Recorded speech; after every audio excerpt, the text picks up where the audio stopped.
She even has a fan site dedicated to you. And she was very helpful when I was looking for you. Seriously, Al, what you were saying in the car, just listen to yourself. What, you shot a guy and his body just disappeared? When was the last time you slept? What, are you high? Have you been drinking? No! Look, Barry, I'm missing a week, and someone's got Alice. Do you understand what it sounds like when you say stuff like that? Don't get me wrong, it's a good story, could be a bestseller. But when you start confusing fiction with reality, you're buying yourself a ticket to the funny farm. Wait here.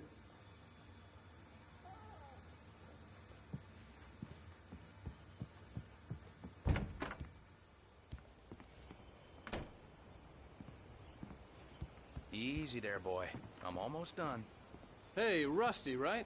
You rent cabins. Oh, Mr. Wake. I'd shake your hand, but mine are kind of full here. Actually, I'm sorry about this. Would you mind grabbing the registration form from the desk? It's just across from Bucktooth Charlie. Okay, sure. What happened? Seriously, Al, you can't just go and meet a kidnapper. Those situations always end up in disaster. You gotta talk to the cops. She's my wife, and it's my call. Can we talk about this later? No. This whole thing, Listen, you hit your head. I mean, geez, Al, come on. You gotta understand how crazy all this sounds. If you're trying to pull a joke on me, freak me out, it's working. Ha ha, let's have a laugh on Barry. Well, you had me going there real funny, Al. You can quit it now.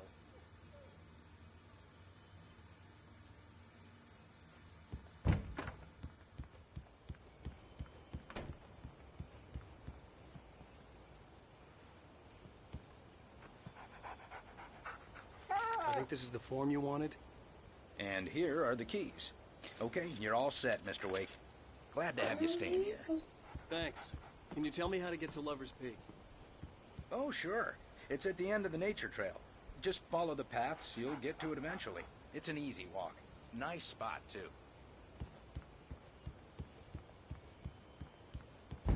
Look, Al, you're asking me to believe that you shot a dude who went poof into thin air.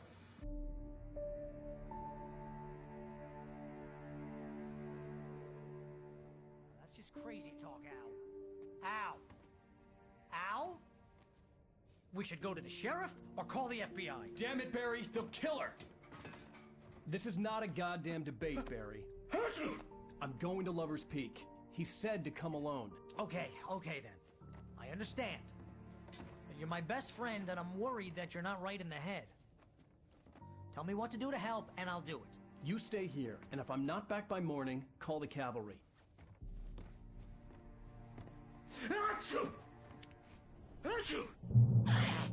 Just be careful with the natives, Al.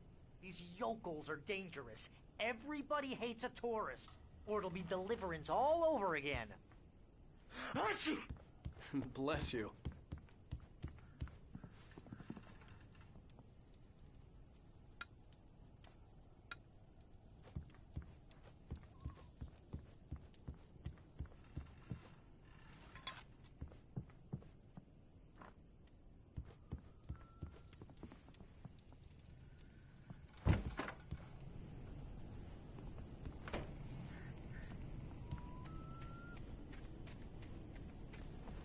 I'll wait here, Al. I'll hold down the fort. I'll be with you in spirit every step of the way, Al. Walk through the door now.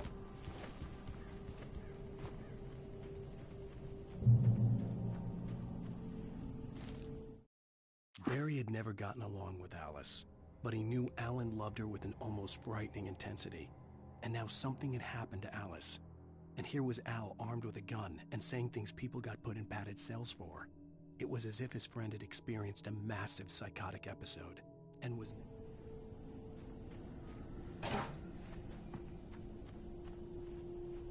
Barry had the keys to the car he rented. Wasn't a long walk to the visitor center, and it wouldn't be any use to me in the forest. I knew I should have gone to the cops. This wasn't the smartest thing I'd ever done, but I was still angry with Barry for trying to talk me out of it. These people had called me right in the sheriff's station. The cops wouldn't scare them, and they had Alice.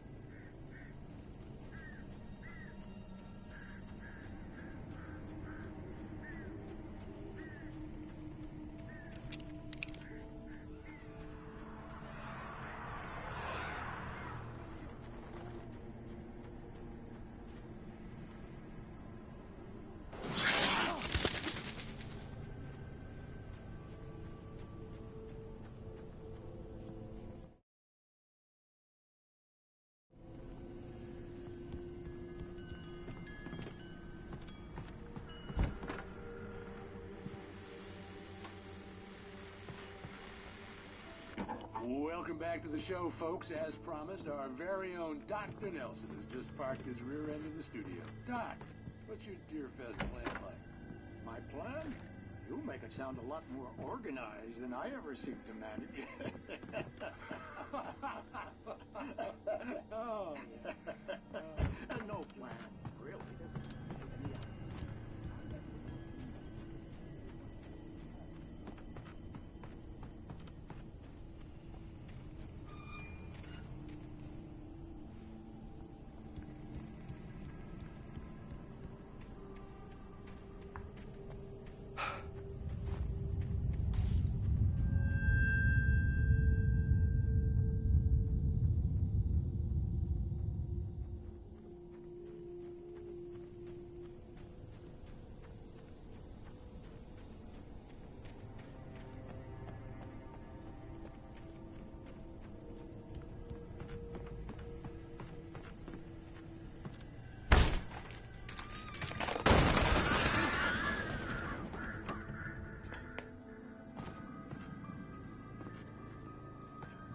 Crime and punishment.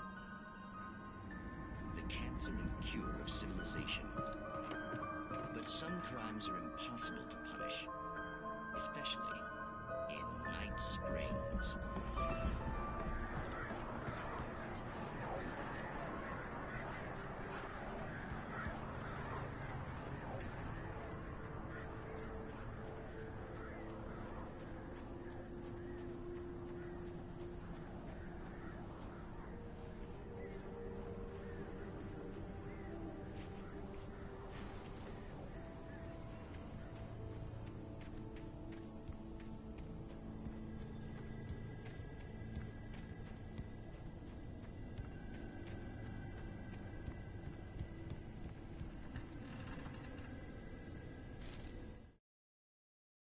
Rose knew that Rusty was in love with her, and she liked him too. She liked him a lot. He taught her to dance, and life had certainly taught her the value of a man who was gentle. He treated her well, made her smile, made her feel good. But Rusty wasn't the prince of her dreams, and that tended to underline the unbearable truth. She was no closer to that Hollywood magic than he was.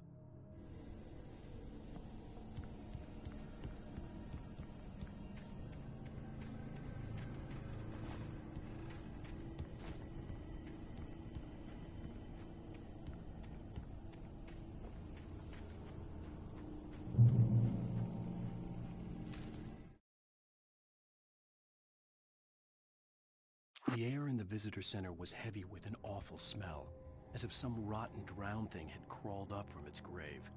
Rusty kept coughing blood. My eyes were drawn to the twisted shape of his broken leg. The attack had been vicious. Max whined in his cage.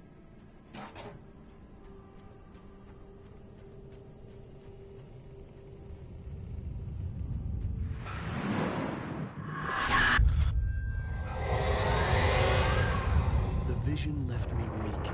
This was no head injury.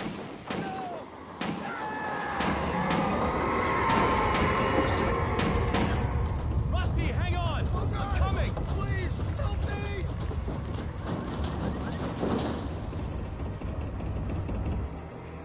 Anybody? Help me! Help me! Can you hear me? Anyone? Hello? Please help! Back here. I'm back here. Hey. Mr. Wake? Oh, hell. It happened just the way it was on that page. I found. Came true. It knew. So dark. It'll come back for me. You must. The lights. In the office. I have the key. Okay, Rusty. Hang on. I'll be right back. Whatever did this couldn't be far. Rusty had found a page from the manuscript. It would help me understand what had happened.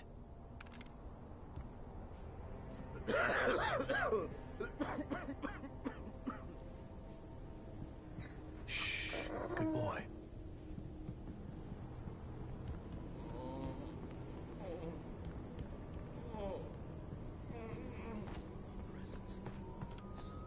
The only way to make sure that Rusty was safe was to get the power running and the lights back on. The visitor center was sturdy, but the impact turned the front of the building into splinters. Rusty was thrown across the lobby like a rag doll and hit the far wall hard. It didn't hurt until he tried to move and saw his leg bend the wrong way, felt the broken rib stabbing him on the inside. Rusty howled in pain and fear, suddenly afraid to die alone.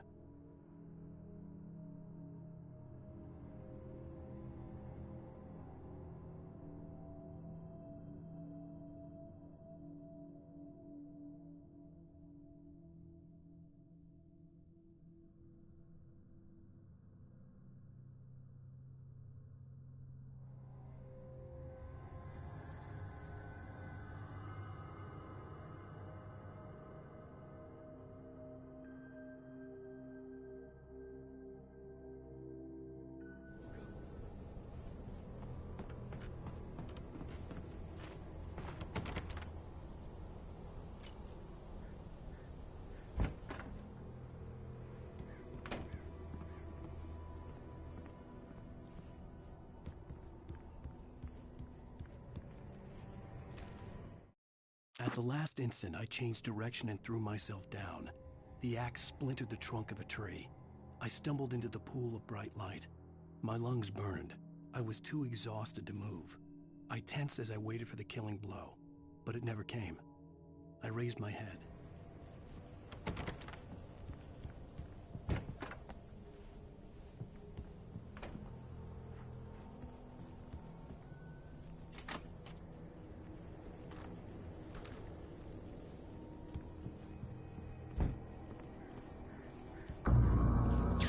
Too late.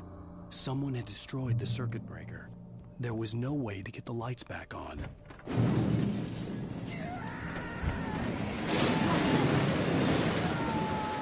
Rusty! The ground was covered with oily patches that looked like liquid darkness.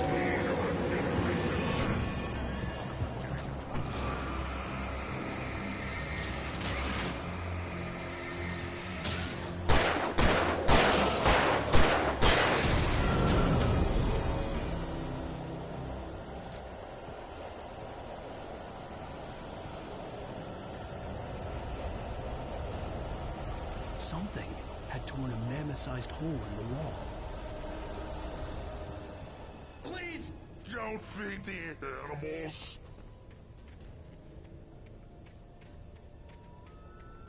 Fishing!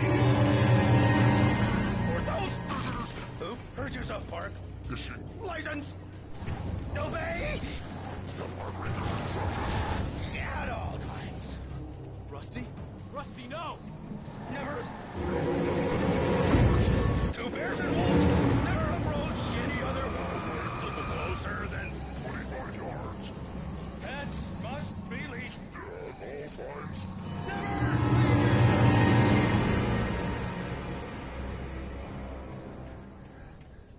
It is Against the law. remove any Natural objects. or historical artifacts from the park.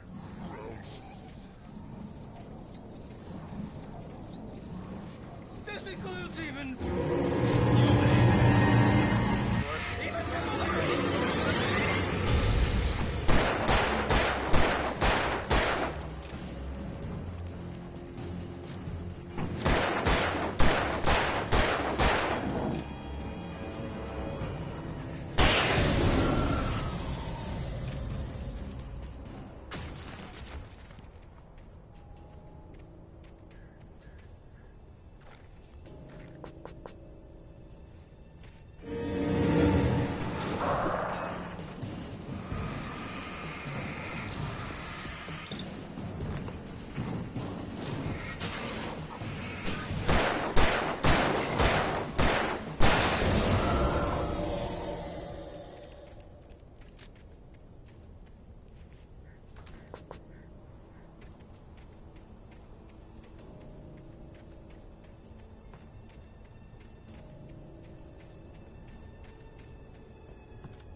Forget about it, Barry. It's just me going crazy. Oh, jeez. Oh, jeez. You're not crazy.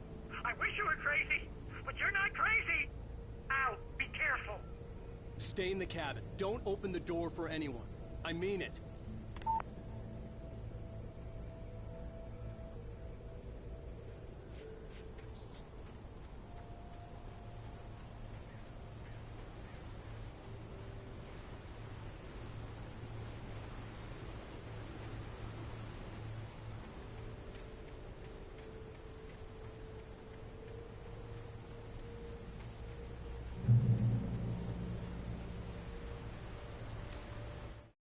In that last instant of consciousness, Rusty thought about Rose. He was older than she was.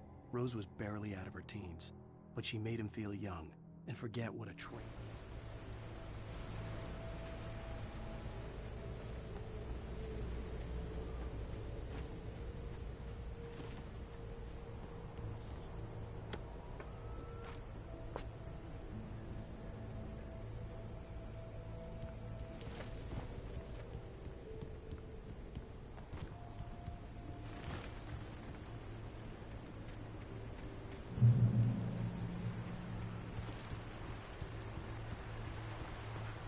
Lover's Peak was at the far end of the nature trail.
Nobody in Bright Falls seemed to know where Al was, but Rose, the waitress at the diner, had seen him.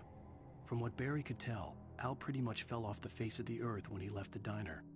Rose was just the kind of fan that Al hated, but she really tried to help.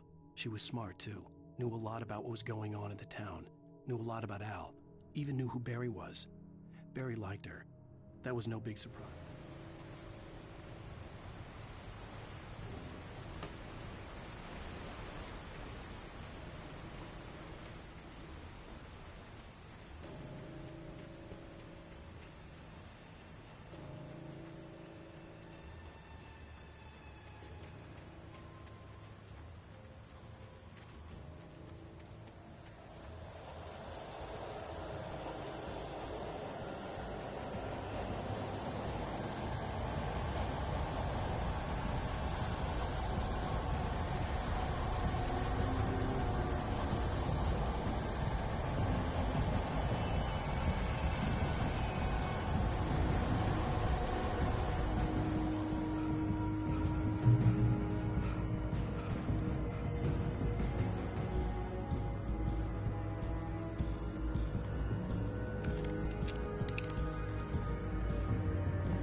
turned the corner, afraid of what the flashlight's beam might reveal.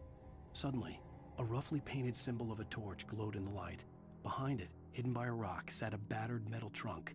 It was here for a reason, packed with supplies, batteries, flares, ammo, things you need to make it through the darkness of the night. Something left behind by someone who knew what I knew, and more.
Agent Nightingale didn't want to be in Bright Falls.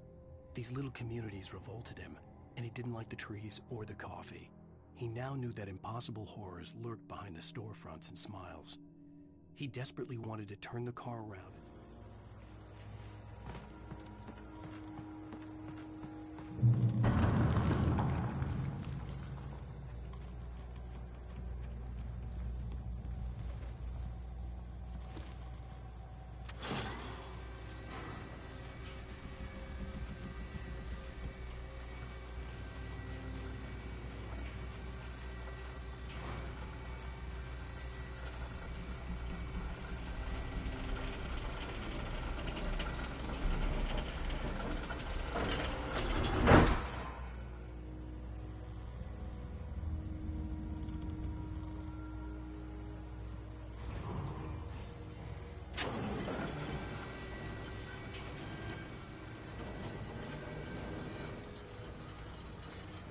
Shit.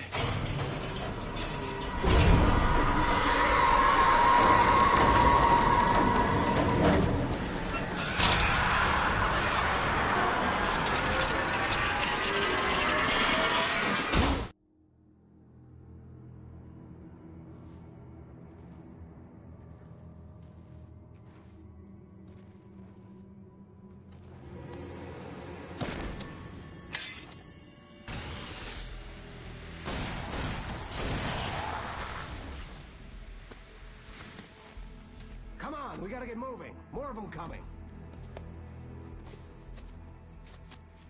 That flashlight's kid stuff. The flares will keep the bastards away.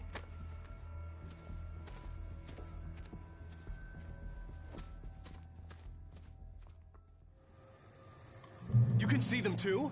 Hell, of course I see them. Come on, we gotta move. Why? Because that's the way the story goes. Yeah, but Let's move! I lost my gun back there. Oh, I've got a gun. Just keep that light steady on him. It took a moment, but then I recognized him. He'd been on the ferry when I first arrived here with Alice. He knew my name. We were headed in the direction of Lover's Peak. There was no way this was a coincidence. He was the kidnapper. Come on, Wake. You better keep up. Hear that? It's them.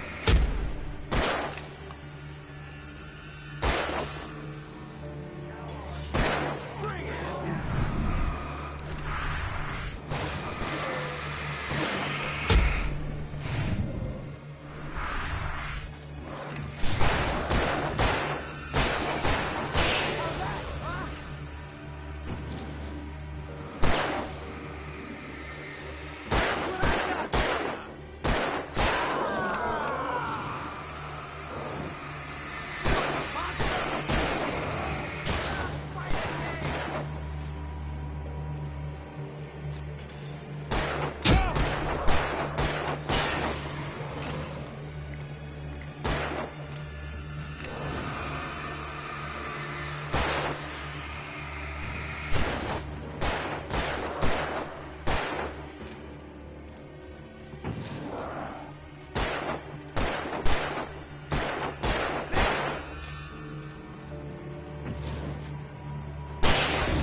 Right up these stairs, Wake. Use the flares from the emergency box to hold them off while I get these boards off. Give me the gun.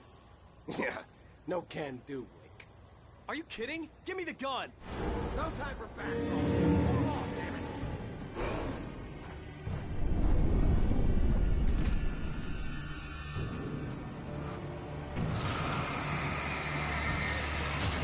A little longer.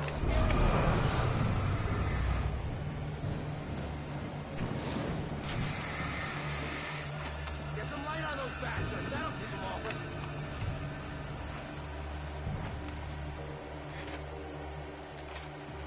Just a little longer. I almost got it. Okay, it's open. Move it and lose it.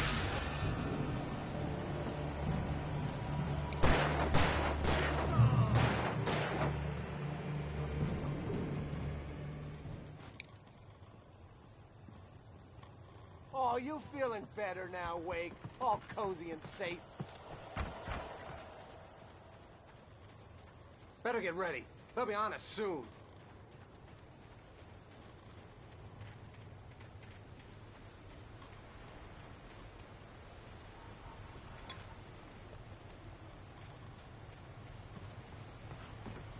This is it, Wake. The last stand. There's more players here. Get ready. We fight them as long as they keep coming. Give me the goddamn gun! They're coming! That's not how this goes. Get with the program, Wake.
let's cut the act now.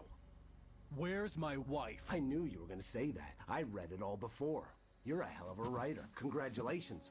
You're gonna bring about something glorious and terrible once we get you some proper editorial control. What the hell are you talking about? Where's Alice? I want the entire manuscript, or she's gonna suffer bad. You touch her mouth.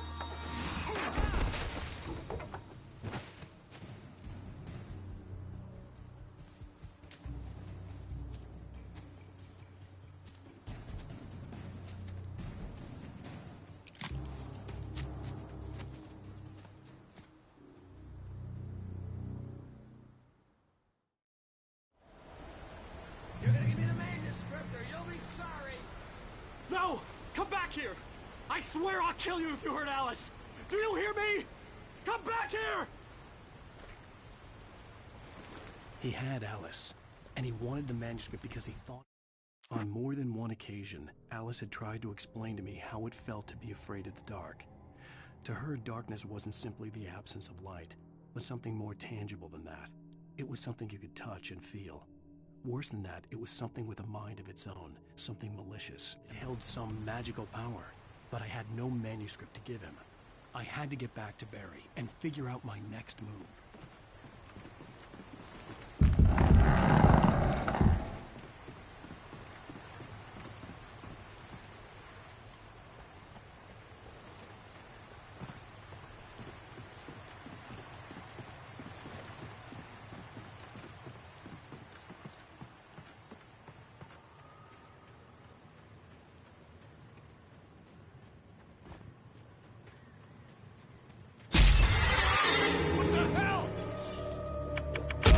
Rusty had warned me about these traps. It hurt like hell.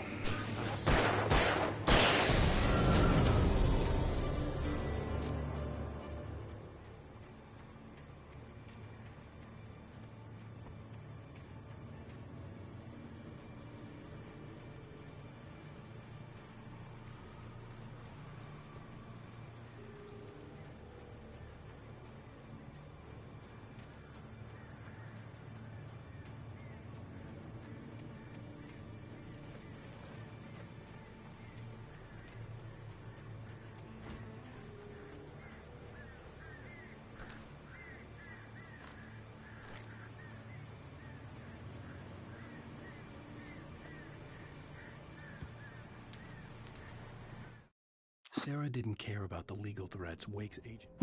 Sarah didn't care about the...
The night had been one desperate situation after another. I was exhausted, and my body felt as though it had been chewed up and spat out. The flashlight was heavy in my hand, and each pull of the trigger sent a painful shock up my arm. But I was...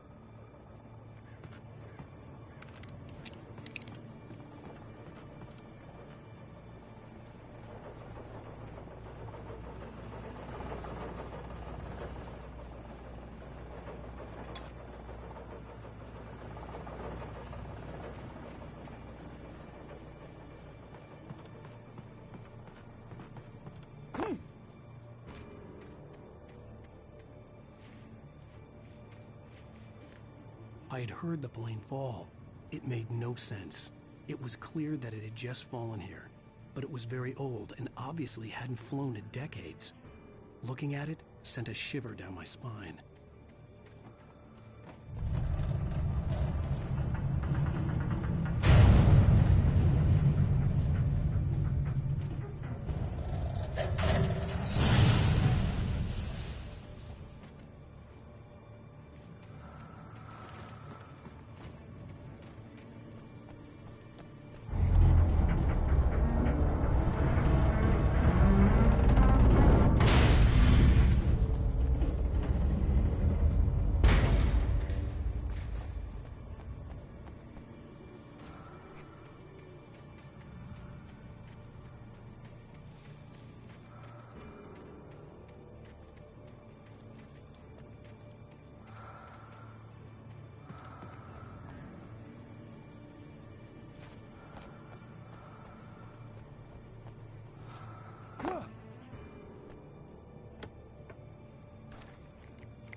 The logging site was a mess. The modular office had been pushed off the cliff. Deputy Thornton climbed up from the wreckage excited, breathing hard from the exertion.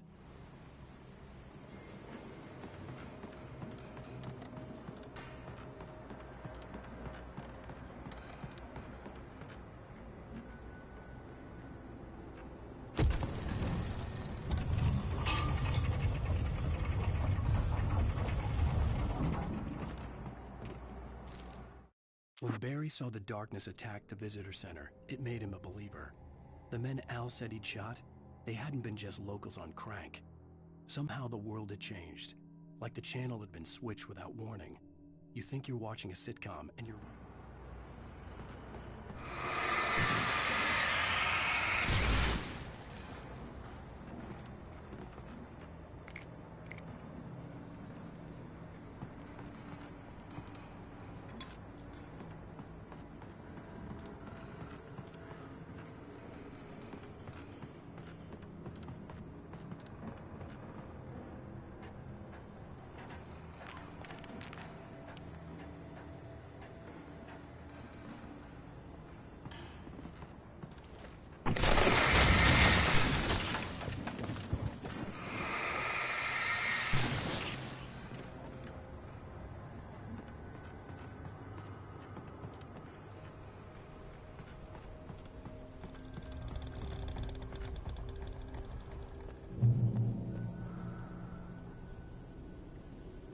Beware of Willowacres.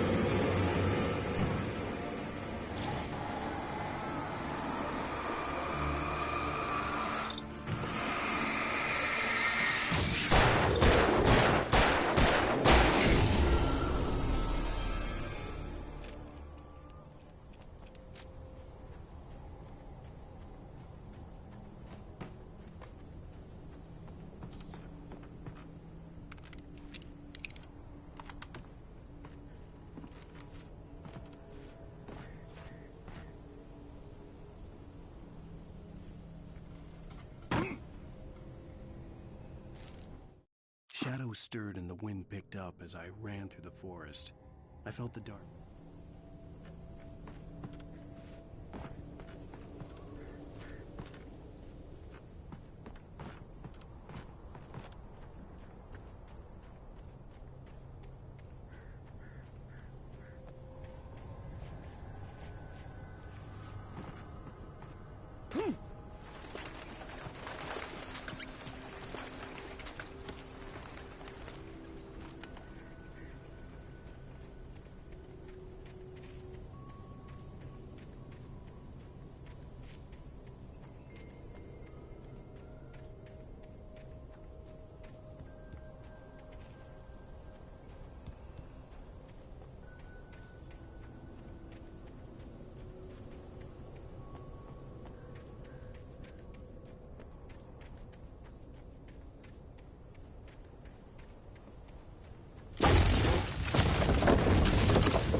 Hazardous occupation.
Stay out of sight.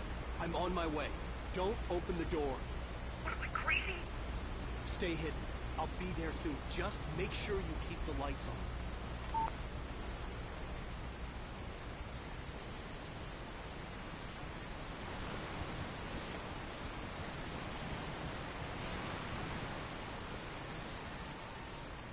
I still had to reach Barry at the cabin, but at least I was out of the woods.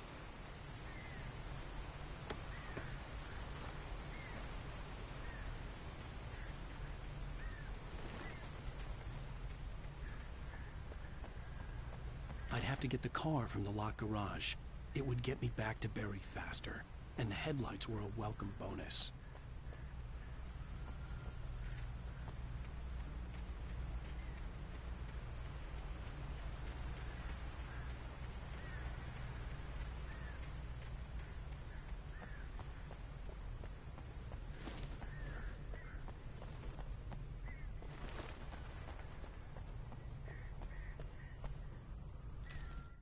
The FBI agent's command froze me in place. I considered surrender. It was all falling apart anyway. I could give in, let someone else deal with it, but it felt all wrong. Call it instinct, his posture, the way he held the gun. He was no friend. Shots ringing in my ear.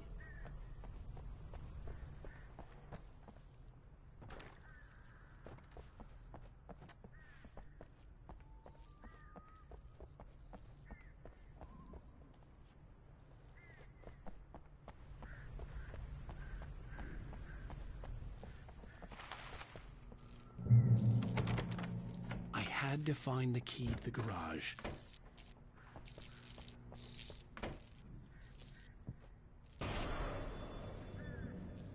A story is not a machine that does what you tell it. A story is a beast with a life of its own. You can create it, shape it, but as the story grows, it starts wanting things of its own. Change one thing and you set off a chain reaction. And yourself.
The flare gun was probably the best weapon I could imagine against the dark things I was facing.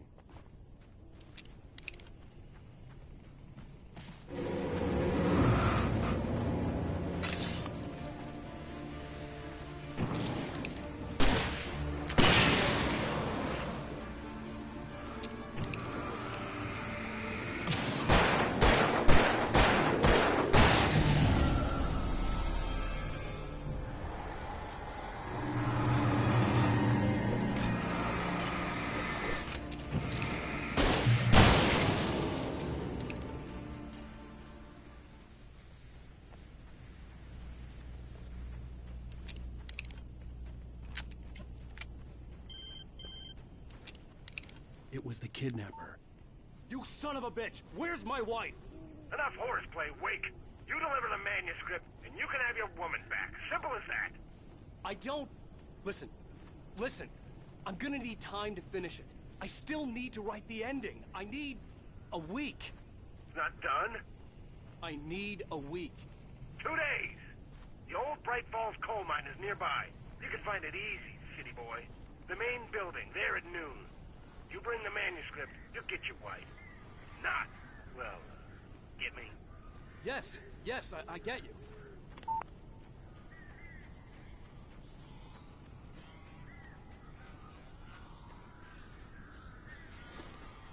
Barry had talked about birds over the phone.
Hey, Al. I'm sorry for thinking you were having a psychotic episode, man. I sent Barry to the town to ask around about a man fitting the kidnapper's description. He'd go through the archives of the local paper. Perhaps he could learn something. Anything about the island and the cabin that had disappeared. The man wanted a manuscript. I had to try to write him one to get Alice back.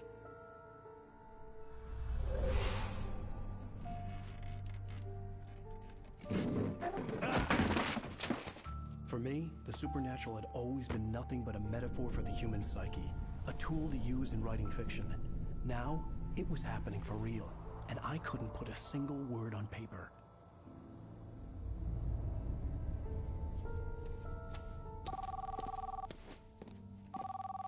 Barry Wheeler speaking. This is Rose. Rose? I found Mr. Wake's pages. Oh, you sweet, brilliant girl. Could you and Mr. Wake come get them? I live in the trailer park outside the town. We'll be there in less than an hour. Bye now. See you soon. Have a great day. Hope you come back soon. Welcome to the Oh Dear Diner. Good girl.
Previously on Alan Wake, Alice has been kidnapped. Alan, please help me. Alice? You do exactly what I say if you ever want to see your wife again. I can't tell anyone except my agent Barry. Damn it, Barry, they'll kill her! You're my best friend, and I'm worried that you're not right in the head. The ransom is a manuscript I supposedly wrote that's coming true before my eyes. It happened just the way it was on that page. So dark. I have found only a few scattered pages. I want the entire manuscript. The deadline is in 2 days. I found Mr. Wake's pages. Good girl. How the hell did she get her hands on the manuscript anyway? I don't know. She's resourceful. I told you were too hard on her. Listen, I found out all sorts of interesting stuff while I was digging around. Yeah. Mr. Wake, it's Sheriff Breaker. We have an FBI agent here, Agent Nightingale. FBI? He's anxious to see you. You'd better come to the station. Okay, I'll be right over, Sheriff. Let's make this quick, huh? Help you folks? Name's Randolph. I'm the manager. We're looking for Rose. Works as a waitress down at the diner. Rose, sure. Nice girl. Who wants to know? I'm Alan Wake. The writer, huh? I heard on the radio you were visiting. Well, I'll show you her trailer. That Rose, she's a nice girl. Always pays her rent on time. As I was saying, Al, I found all sorts of weird stuff from the local newspaper's archives. This place is crazy. Disappearances, mysterious deaths, urban legends come true, and, get this, most of this stuff takes place around Cauldron Lake. Well, you ain't wrong, mister. The Indians thought the lake was a doorway to the underworld. I'm the God-fearing type myself. I don't hold with that sort of thing. Yeah, okay. Anyway, there was an island there owned by a guy called Thomas Zane. Now, some of the articles I found about him make him out to be a famous writer, but I ran a bunch of searches, couldn't find a single thing he wrote. Zane was heavily into diving, so much so that the place came to be called Diver's Isle. But the volcano under the lake erupted in 1970, and Zane went down with the island.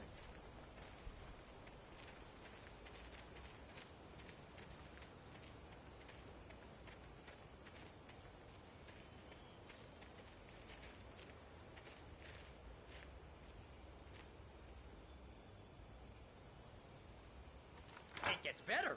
A local girl, Barbara Jagger, drowned in Cauldron Lake just a week earlier. They were lovers. Sure, Jagger's a local spook story. The Scratching Hag comes for you in the dark. Childish stuff like that. Anyway, Al, I'm just getting to the best part. All of the articles about this stuff were written by Cynthia Weaver.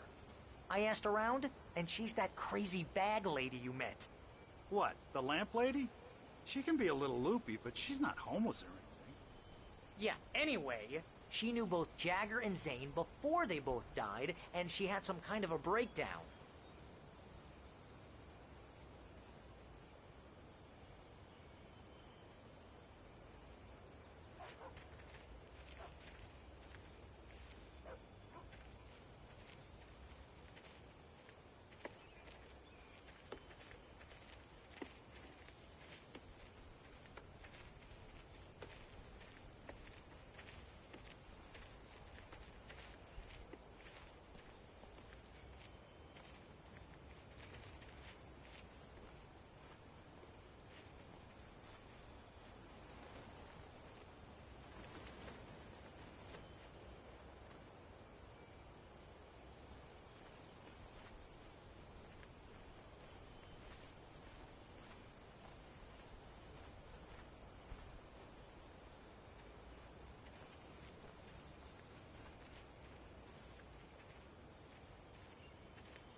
Well, mister, this here's Rose's trailer.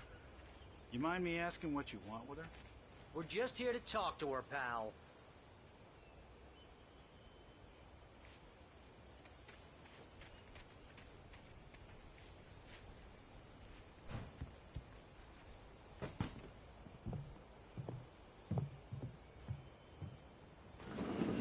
Welcome to... Oh dear, Mr. Wake. I'm so glad you're here. Rose, you have my manuscript? Oh. Oh, yes. Yes. Please, come in.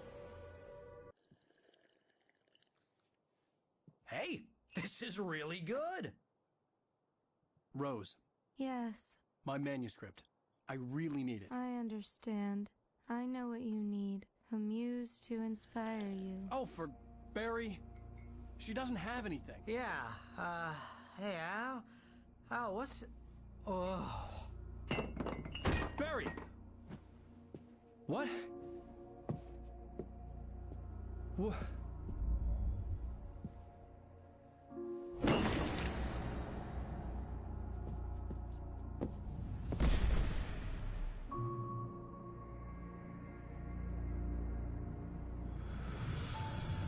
It's coming for you, hiding in my barber's skin. I'm too weak to stop it. You must turn the lights on. I promised I'd come visit you and your lovely wife. You must finish what you started. I insist. You must turn the lights on. Turn the light on. Back to work, boy.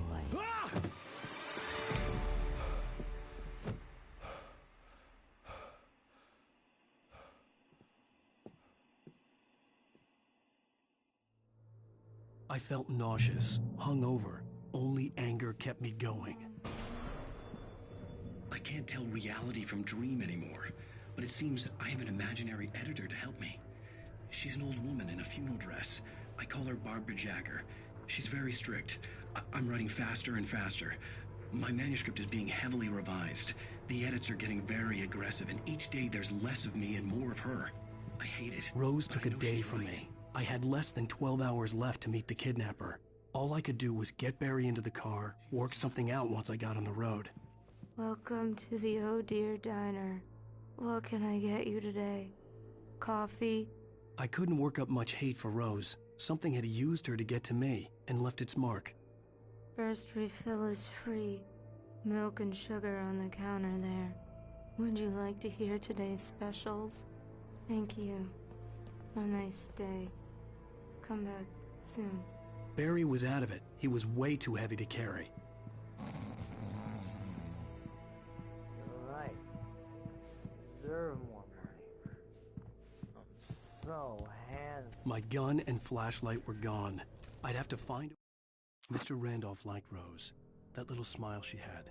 How she was still sweet when life had tried so hard to make her bitter. It wasn't any of his business what she did in her trailer. But those strangers, the writer and his smart-ass sidekick, looked like trouble. And they'd been in there for hours, way past her normal bedtime. He reached for the phone and called me to get Barry into the car as quickly as possible. There was no time to waste.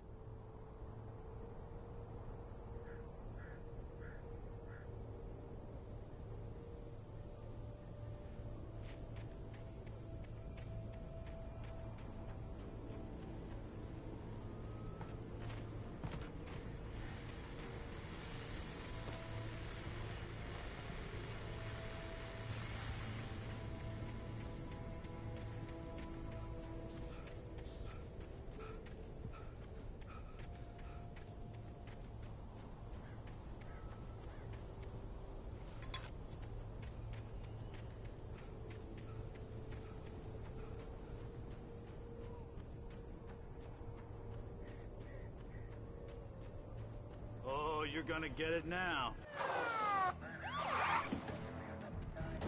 God knows what you've done to that poor girl. This is Agent Nightingale, FBI! Get him up, Hemingway! You're under arrest! You move a muscle, I'll unload right in your goddamn face! Stay right where you are, Spillane!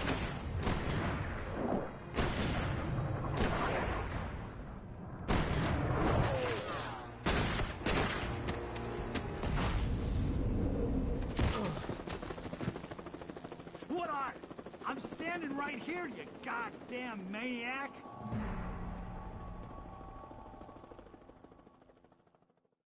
I hated to leave Barry behind, but there was no way I'd miss my appointment with the kidnapper. Give it up, Mr. Wake. Come on.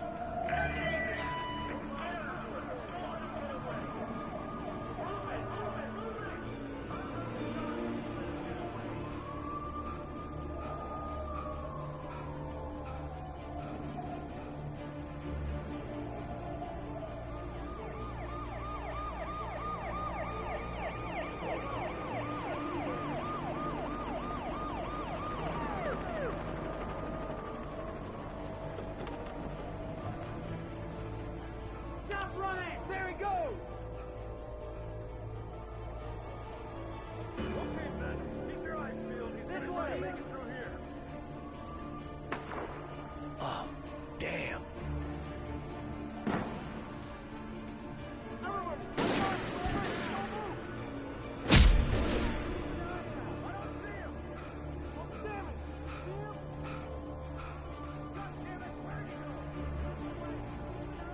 For decades, the darkness that wore Barbara Jagger's skin slept fitfully in the dark place that was its home and prison.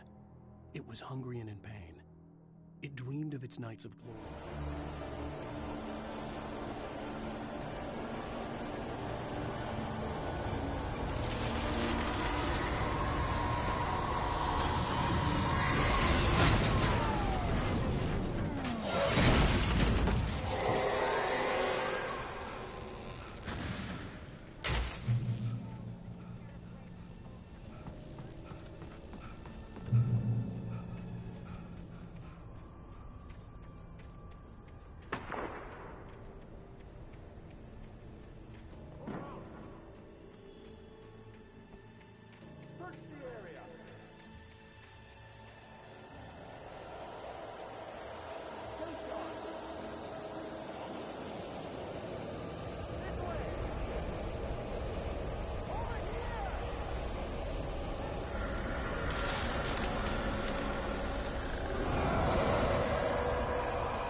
This horror was everywhere I went, circling me. The cops didn't stand a chance. They were after a writer, not a monster. You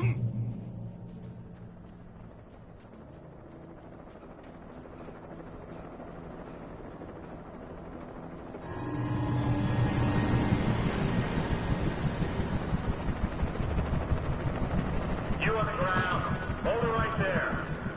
There's nowhere to run. Freeze!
This is Jane. Mulligan, Thornton, come in. Over.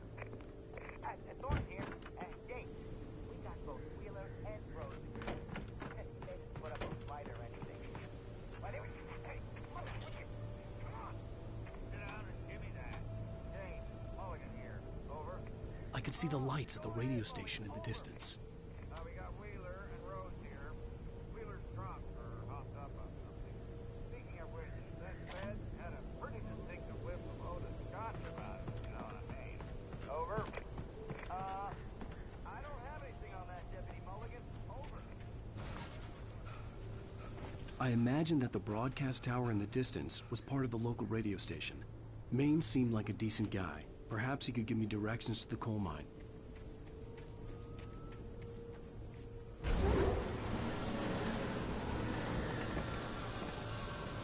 Unnatural shadows clung to the gate. The darkness that was after me was trying to stop me. I wouldn't get through it.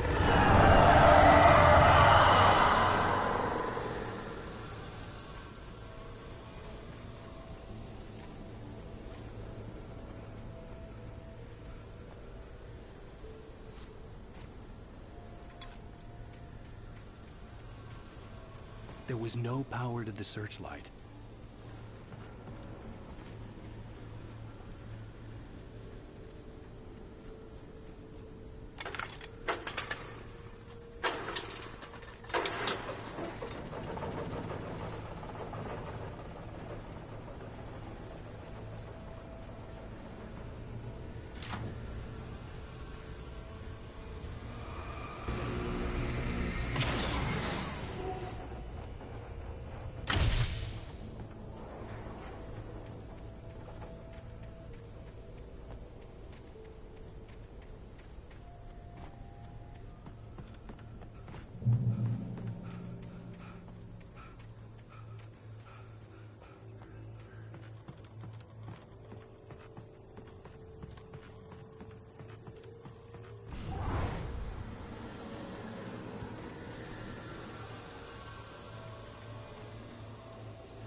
took me a moment to recognize the flashbang grenades. They were an ideal weapon for my situation. Team 1, come in. Over. Team 1, this is Sheriff Breaker. Report. Over. Team 2, come in. I need a report.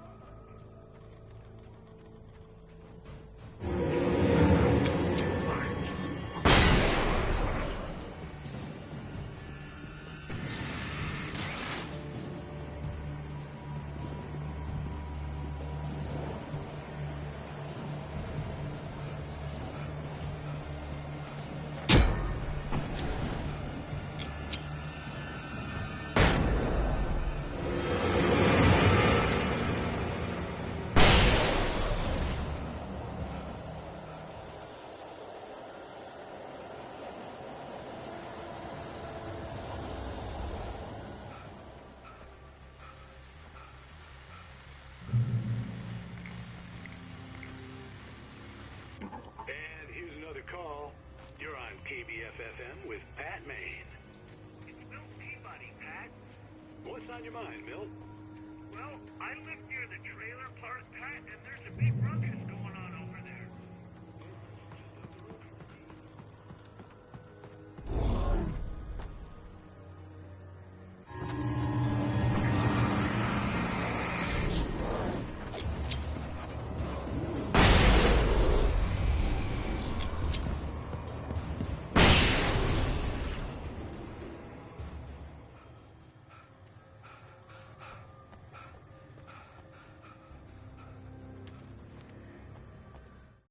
Touched by the dark presence, Rose was...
I hope Maine could lend me a car to get to the coal mine.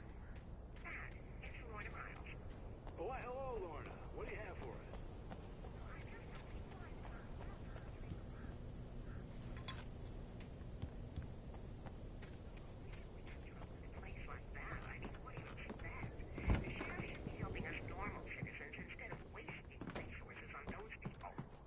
Well, let the trash sort themselves out. I'm sorry, but my granddaddy settled in Bright Falls in 1911. well, thank you very much for that compassionate viewpoint, Lorna. Oh, here's a little surprise. The famous writer Alan Wake just walked in. Folks, I'm going to see if I can talk him into an interview. Come on in, Mr. Wake. Oh, I'm so glad you could find the time to do this, Mr. Wake. Nowhere to run now, Dan Brown. You back away from me.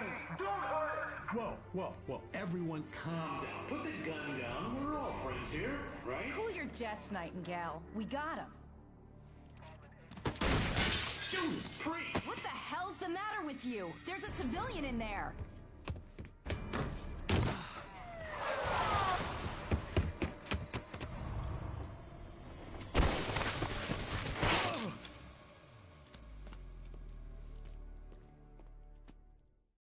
I'll get you yet, even if it kills me. You hear me? You hear me, H.P. Lovecraft? I had fallen off so many cliffs it was ridiculous. That's what you get for naming a book The Sudden Stop. It was probably good. Nightingale stared through the broken studio window into the dark woods. He turned around, started to walk out, but Maine grabbed his arm. "Young man, you almost shot me. You don't shoot off rounds at people like that. What's the matter with you?" I hadn't had the chance to tell Maine where I was going. I'd have to lose the cops and find my own way to the mine.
There was no sensible reason for the power company work lights to be here.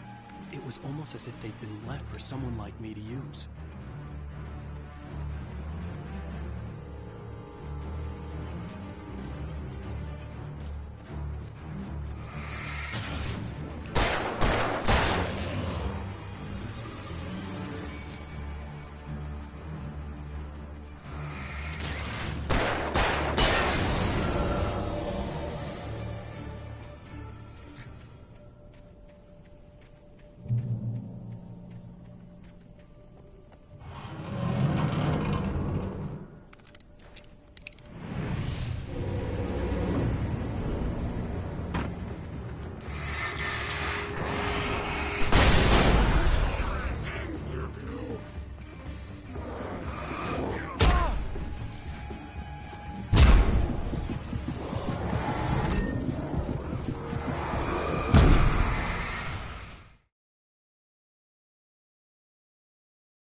The bulldozer's engine roared to life. Mud and rocks flew as it fought for traction.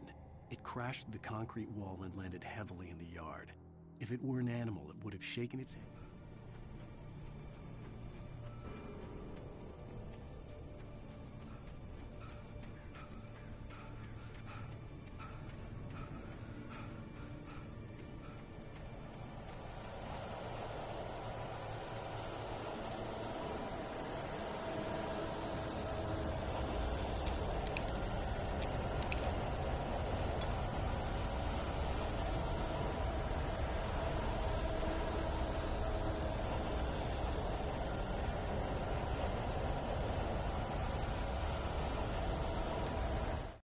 Sarah trusted her gut, and her gut said Agent Nightingale was an asshole. He felt wrong, and it wasn't just the smell of stale booze. It was in the way he flashed his badge, pulled rank, the look in his eyes when he wanted answers. Where was Ellen?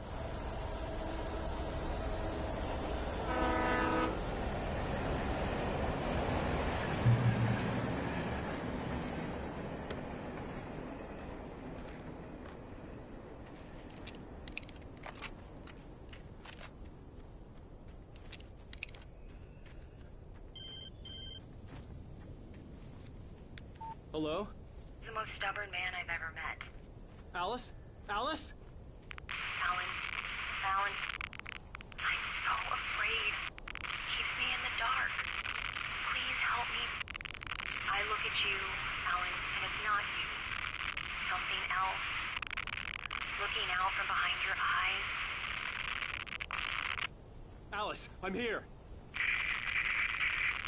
I'm so alone here. It's all gonna go to hell. You need to be careful. Cooperate. The connection had been terrible, but that wasn't the only thing that hadn't been right with the call. She sounded wrong somehow, but she had... The pipe wrenched itself loose from the bridge's steel framework. Wrapped in darkness, it floated in midair, twitching. For a moment, called me. I could see a railway bridge up ahead, and a warehouse of some sort on the opposite shore. I hoped I could find a car from there.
That was pursuing me was growing stronger, and it was taking over everything in its path.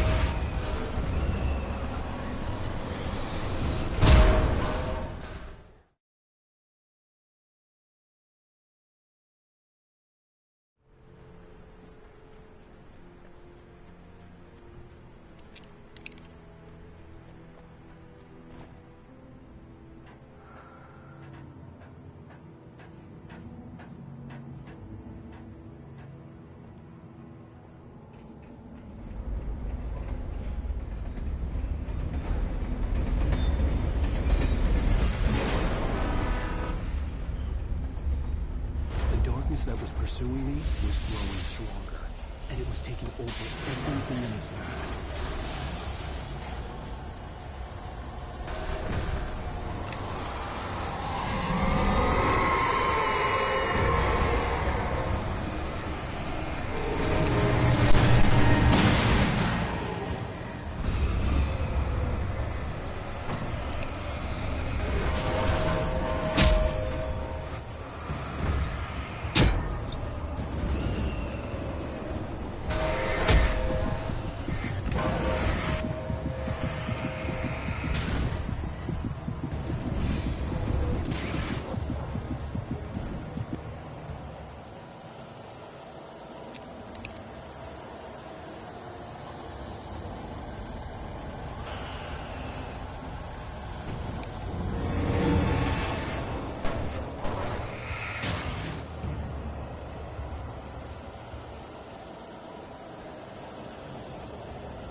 I slammed the door shut right in his smug face. As a teenager, just starting to get interested in writing, Stephen King had been a source of inspiration to me. I thought about all the inanimate objects that had come to life in his books. No one is safe in a good horror story. Certainly not the protagonist. That's what makes them fun. This was anything but. The darkness could possess anything, and it was getting closer.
We take the facts of our existence for granted, unaware that they are merely a thin veneer of desperate self-delusion, covering the vast cosmos of madness and horror.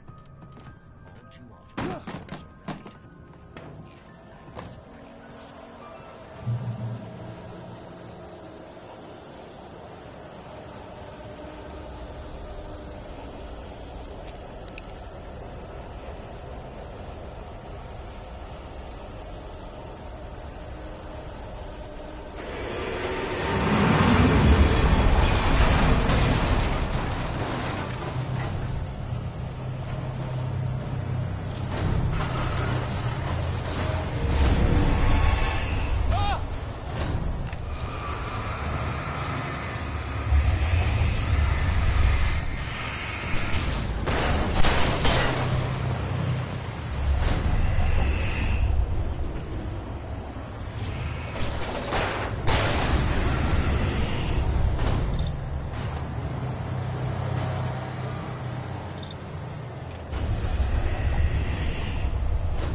never been this glad to see the sunrise.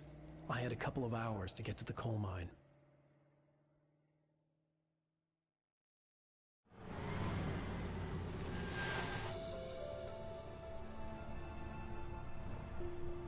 The coal mine wasn't far now.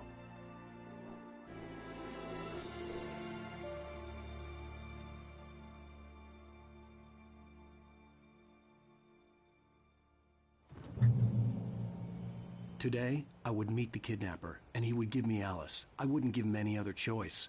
A drowning man will clutch at a straw.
This is Pat Main, and you're listening to KBF FM. Folks, I want to apologize for kind of abandoning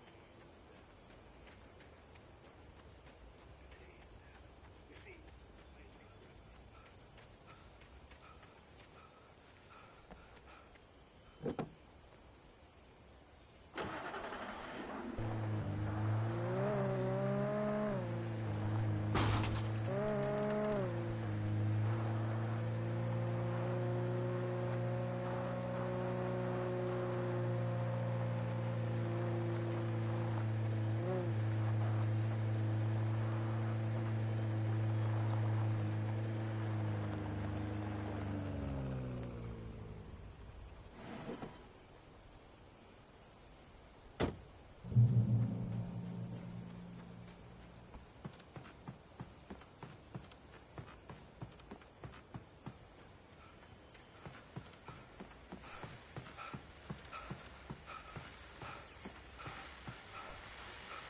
welcome back to KBF FM.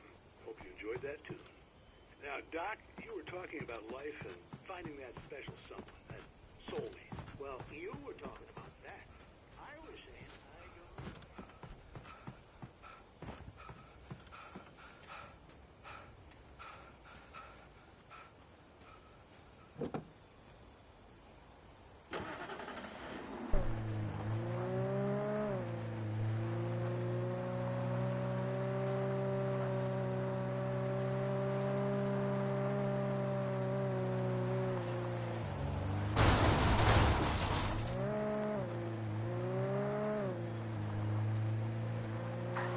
I was early. I was supposed to meet the kidnapper at noon in the main building. The coal mine was quiet. It was a museum now.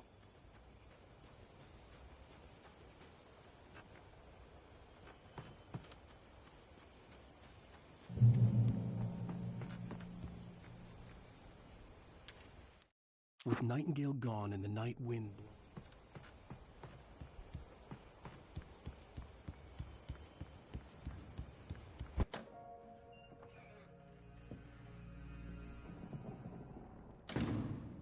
I didn't want to go outside. Cops had to be looking for me. The noon sun turned the place into a sauna. The day dragged on.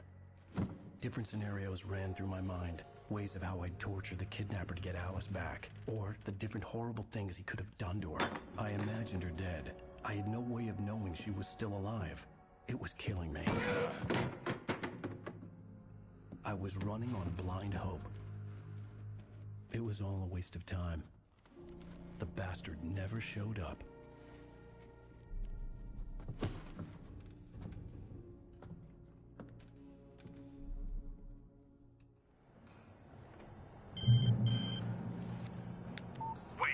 Where the hell are you? Change of plans.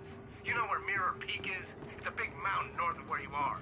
You follow the path from the mine, you can't miss it. There's a lookout point there. I'll be waiting.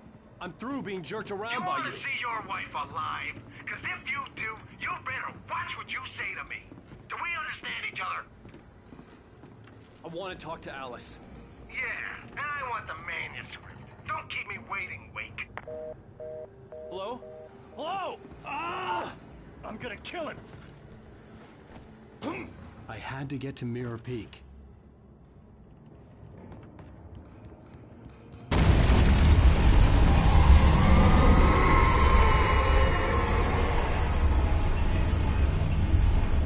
It was close. Maybe closer than ever before.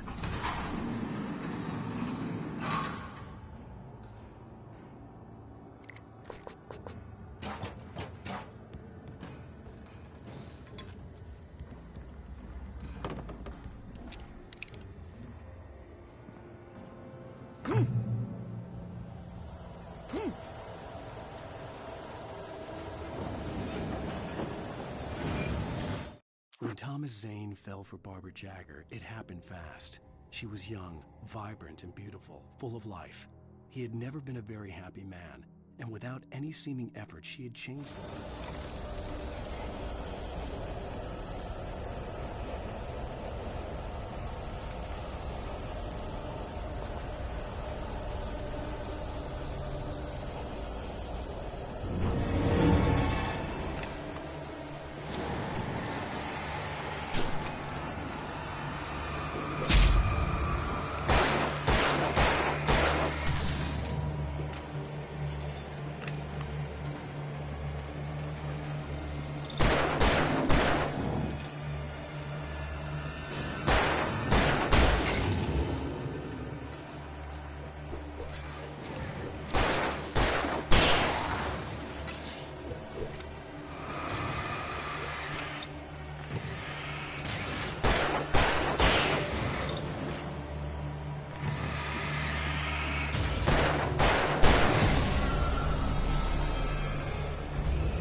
reach the hillside ahead was to go through the building. I had to find a way to avoid electrocution.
Some of the Taken retained echoes of their former self.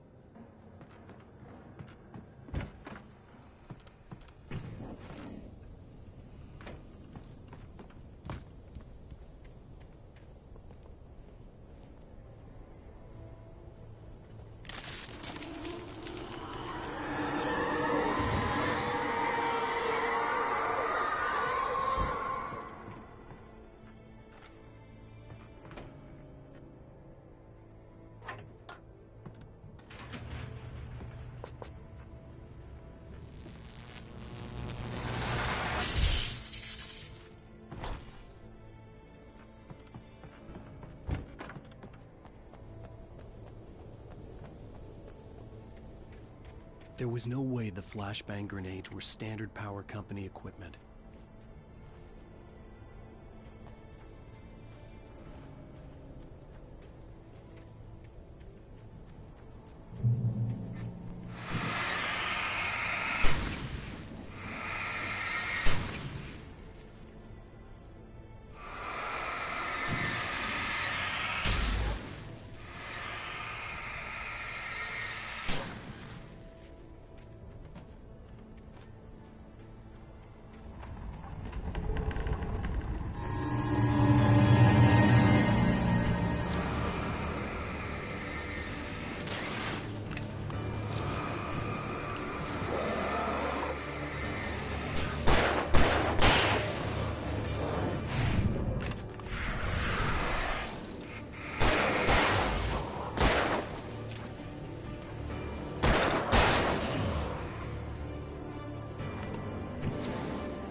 I stared through the bars of the gym.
I had no real plan.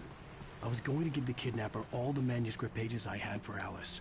If that wasn't enough, I'd hold him at gunpoint and make him talk.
The dark presence was moving ahead of me in the same direction I was going. A cold feeling settled itself in the pit of my stomach.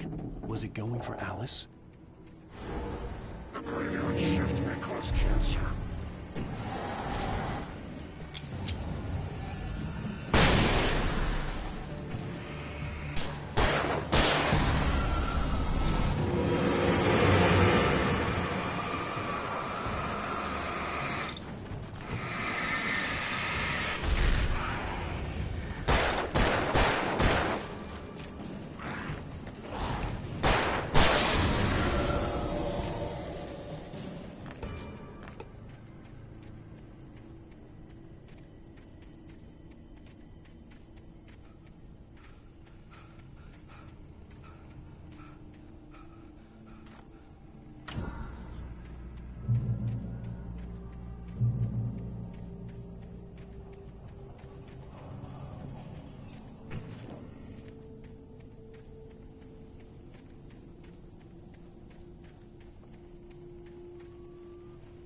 The place was dead, a ghost town. Had been for decades, maybe a century.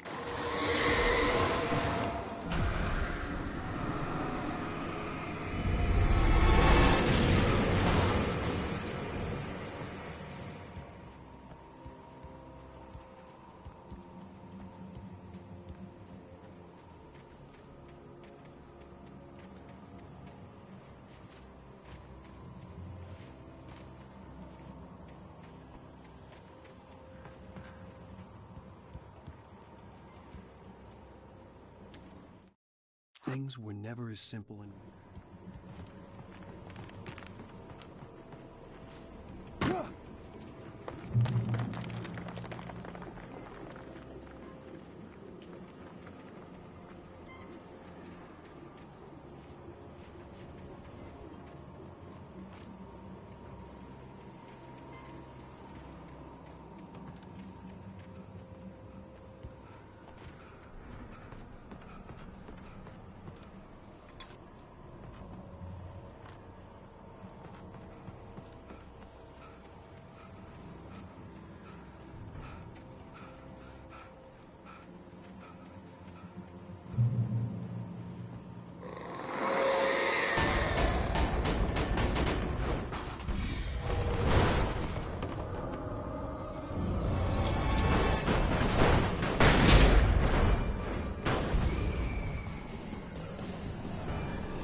I needed a key for the door.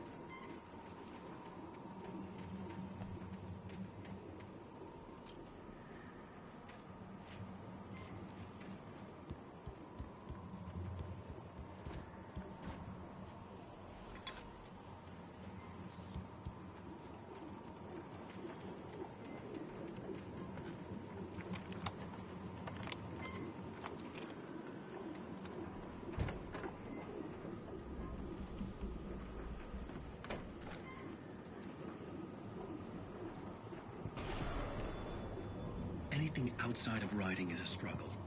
I feel ill. I managed to make my way downstairs. There's a shoebox filled with books and papers by Thomas Zane. It's very hard to focus, but I managed to read some of it. He's a poet, and a good one.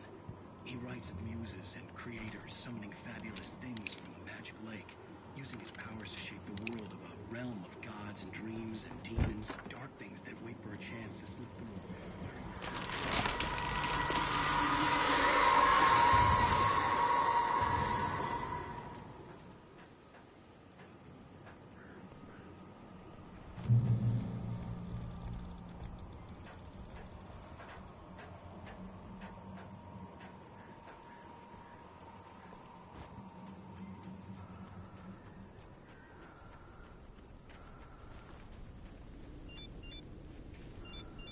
The kidnapper had sent me a text.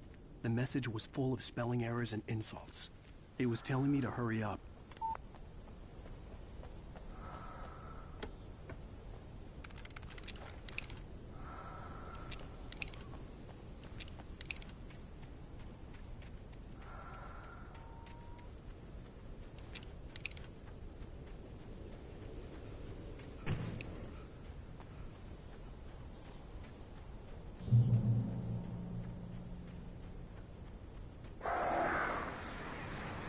Birds.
Without warning, the headache stabbed at my brain.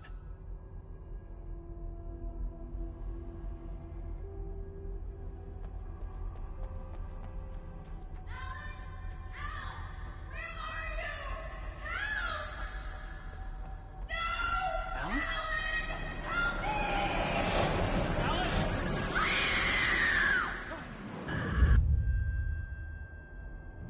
I'm losing it. I gotta get out of here. The hunters were big, thick-set.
have to make my way up this mine shaft in order to go on.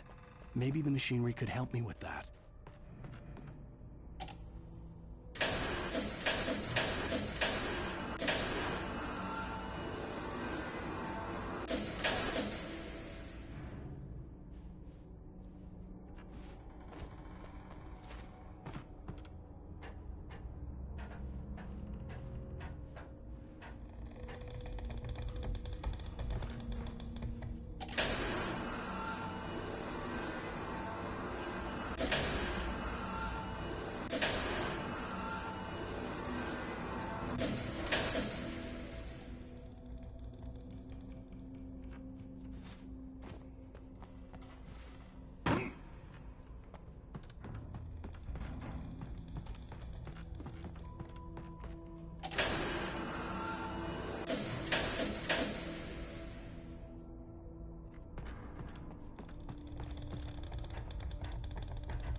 Lightning flashed behind the windows of Cauldron Lake Lodge.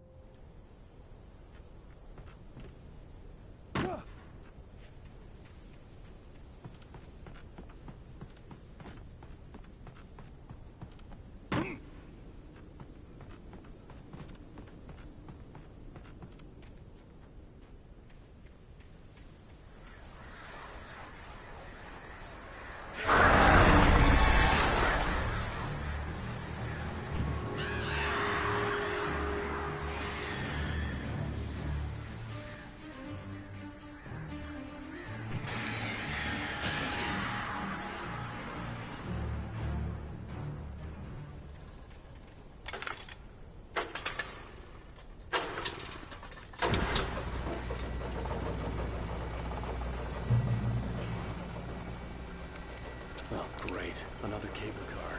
Just great.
bot had checked all of Stucky's...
I could see Cauldron Lake. I thought I could make out the spot where the island and the cabin had been.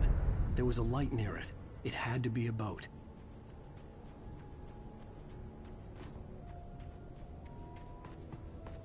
I was close now. I tried to hold on to Alice, but her form melted away. I was losing control. Doctor had to get there fast. I dreaded what I would find. Wait! Are you? Wait! Hey, I'm here! I'm coming! Get away! I'm sorry. Please, wait! The boss didn't know who he was messing with. I didn't know. I swear, I didn't know. We don't have his wife. We don't know where she is. She's probably drowned. We just said we...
Previously on Alan Wake. I'm hunted by the law. Sheriff, Wake's running. I'm giving chase. Are you seriously telling me that writer just took out my deputies? A thriller I supposedly wrote is coming true. The genre of the story seems to be shifting. It's turning into a horror story. I was told that Alice had been kidnapped, but that was a lie. We don't have his wife. We don't know where she is. Her purported kidnapper was eaten up by the dark presence before it attacked me.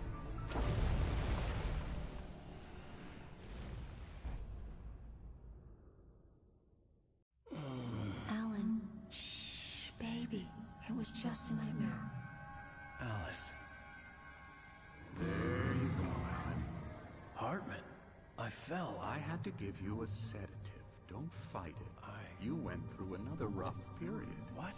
Right now, it's very important that you stay calm. We don't want you to have another episode. You're a patient at my clinic. Have been for a while now.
The shock of your wife's death triggered a mental illness. No, you're lying. You're suffering from various symptoms of undifferentiated schizophrenia.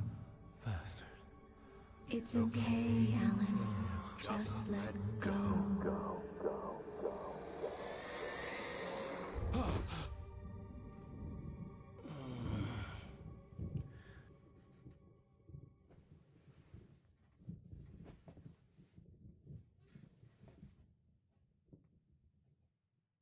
I felt groggy. Whatever Hartman had bumped in me was making me numb. I felt like this was happening to someone else. Someone I was watching on television. I couldn't think. Couldn't focus.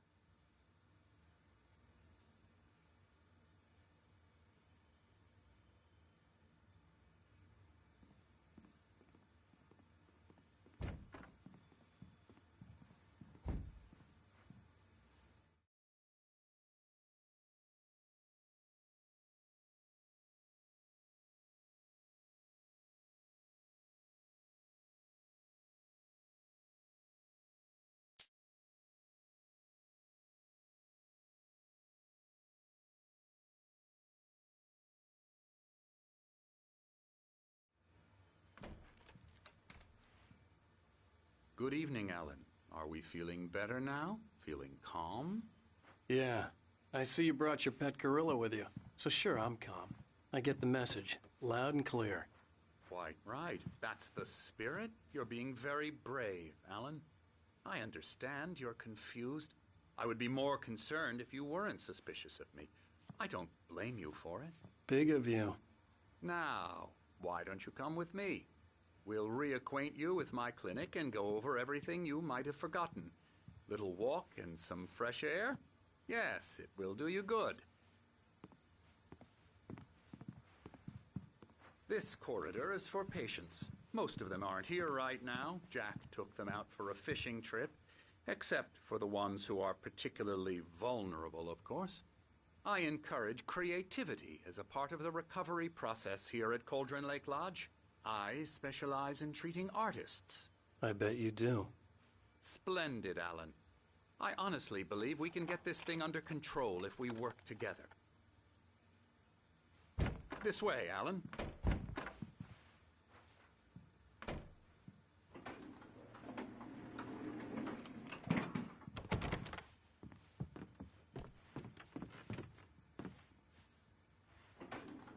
Now, Alan, from past experience with you, I know I need to get right into the heart of the matter as quickly as I can after an episode. So I'm just going to say this. Alice is dead. No.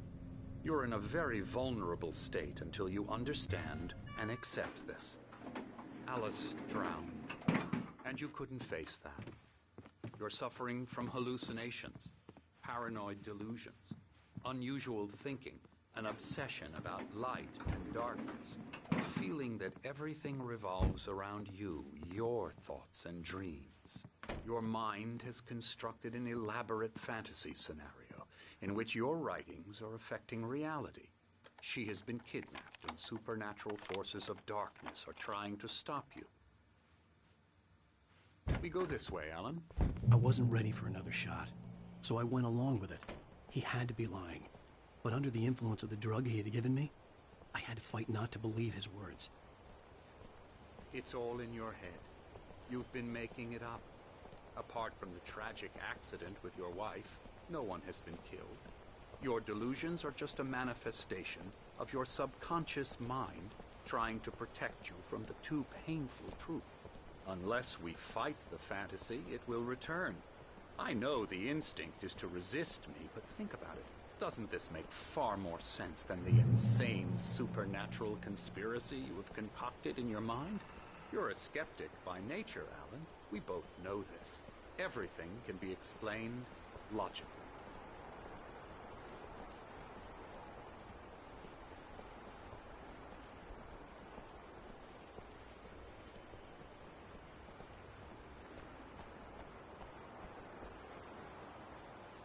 I never get tired of this view. Very inspiring, isn't it? Cauldron Lake spread below us. I could see Mirror Peak on the other side of the lake. I thought I could make out the spot where Diver's Isle had been when I arrived with Alice. Now there was nothing but waves. It seems there's a storm coming. Funny, I don't recall there being a mention of that in the weather forecast. Well, no matter. This way. Follow me. Alan, what I'm telling you is good news. Right now, we're in control. Every time you have a relapse, it gets more and more difficult to resurface from the dark depths of your imagination. Not surprising, considering your profession. Imagination is what you work with. After all your nightmares, this should come as an immense relief to you. If it doesn't, why is that? Because I'm lying? Or because you don't want to admit that you're not well? It's very natural for you to think of me as your enemy. It's part of the illness. I let him talk. After all, Hartman obviously loved his own voice. His words echoed madly inside my head. I dug my nails into the palms of my hands to stay focused. You need to work with me. Once you accept that, we can begin the journey towards your recovery. Come along. Let's go inside.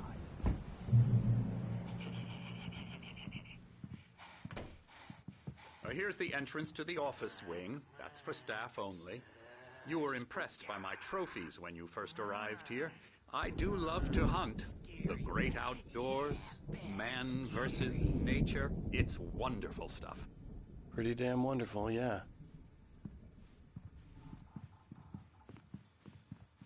Scary, scary, scary.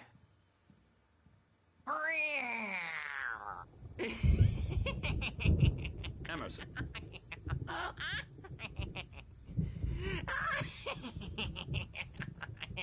I'm a real bad dream, mister. You should be afraid of me. Don't want to run into me in the night, that's for sure. Please, Emerson. Mr. Wake is confused enough as it is. Yeah, you'd like me to go away so you won't be scared. But you can't just decide what kind of dream you have or when you have it. Emerson.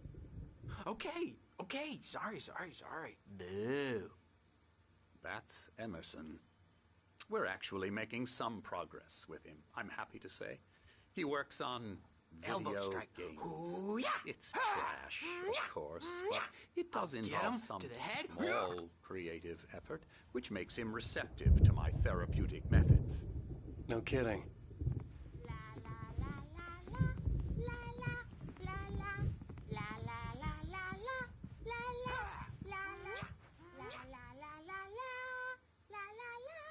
Now, you might have noticed the typewriter in your room.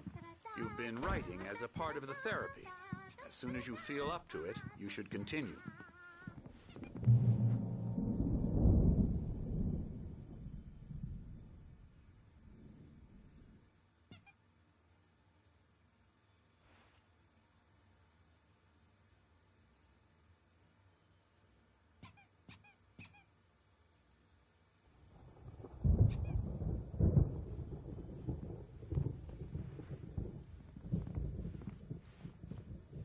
My rheumatism's killing me.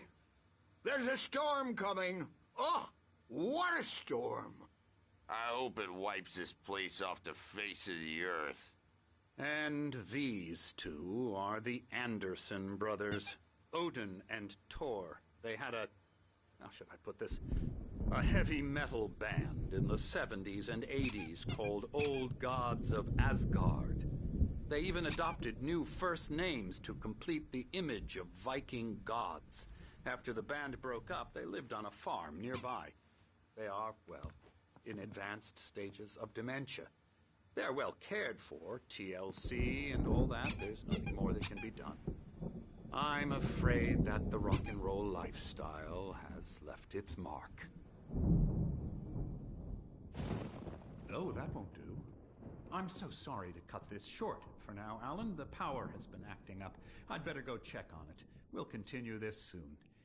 Meanwhile, when you feel up to it, return to your room and try to write. It really is for the best. Don't you think? I'd like to bash his head in with a hammer. Oh, he'd love to fish out our secrets, but he has no clue. He's not crazy enough.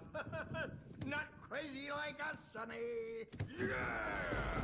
Being crazy's a requirement, Sonny. Who else could understand the world when it's like this? It takes crazy to know crazy. That's the sanest thing I've heard in a while. Zane! You're all right, Tom. Hey, we like him, don't we, bro? He's got to go to the farm. The Anderson Farm. Valhalla! We wrote it all down, lest we forget. A crash course. All you need to know to get your head right. You need to find the message. Here, Sonny, here's something for you. Gave me a rash, but I kept it safe from these bastards. My head was... Zane could feel the poems, taking form, shaping things. As he was layering up, or according to Hartman, I was sinking back into the fantasy. I was convinced he was lying to me about everything. Crazy or not, the Andersons made more sense.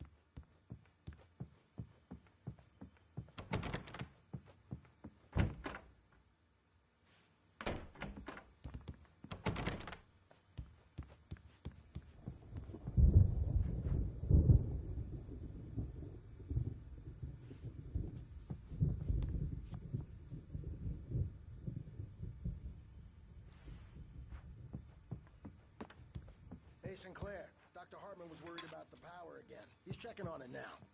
Yeah, good thing he's not overreacting or anything. Well, he's the boss. I may need a hand here later on, Birch. The storm's bound to make you know. Wake up. You can't hurt a nightmare because all dreams are only imagination. They're only in your head, and they're not there when you wake up.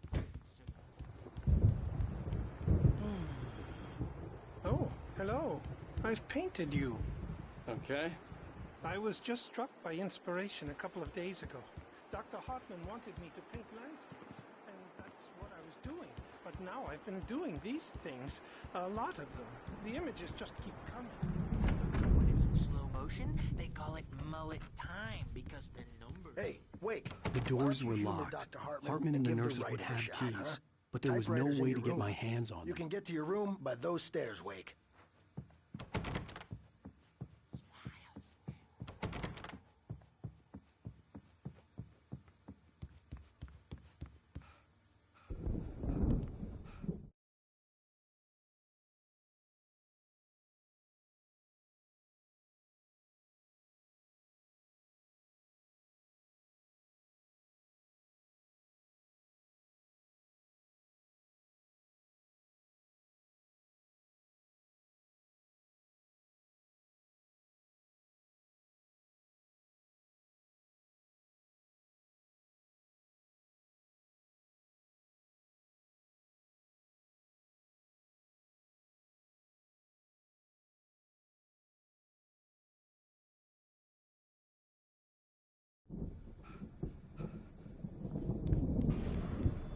Something's wrong. I'm not myself. It's hard to think that there's a shadow inside my head. I can only focus on writing. Everything else is a blur. I'm trapped in this cabin. Have been for days, but it's always dark outside. My editor is real. I saw her again. She's not human. It's not human. A dark presence is wearing the old woman's face. She was covered in clinging shadows. There's a hole in her chest where her heart should be. I think I've made a horrible mistake. I don't think I'm any closer to saving Alice. It's been lying to me, using me to get the story it wants. Hartman wanted me to write. I knew I could.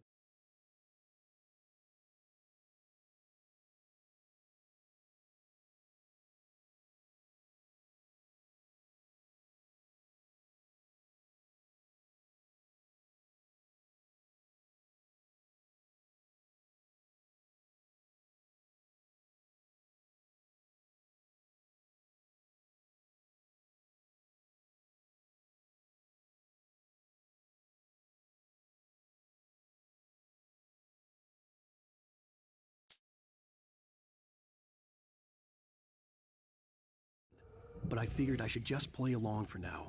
It was the only thing I could do with Nurse Birch watching me like a hawk.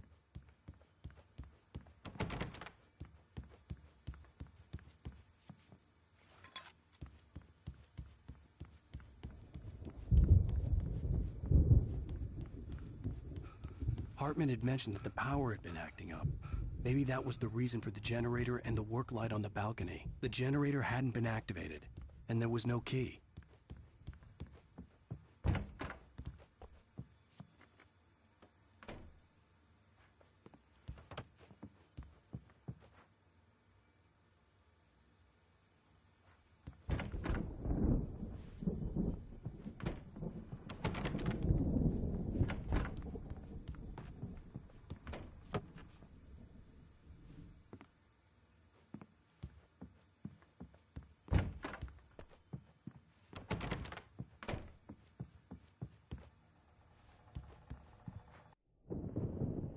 The white glare of the blank page in front of me hurt my eyes. My hands began to shake uncontrollably. Everybody calm down. Put that down. Bert, I need help. Hey, Wake, you stay here. I'm gonna go see what's up. You just keep doing what you're doing. Be cool, okay?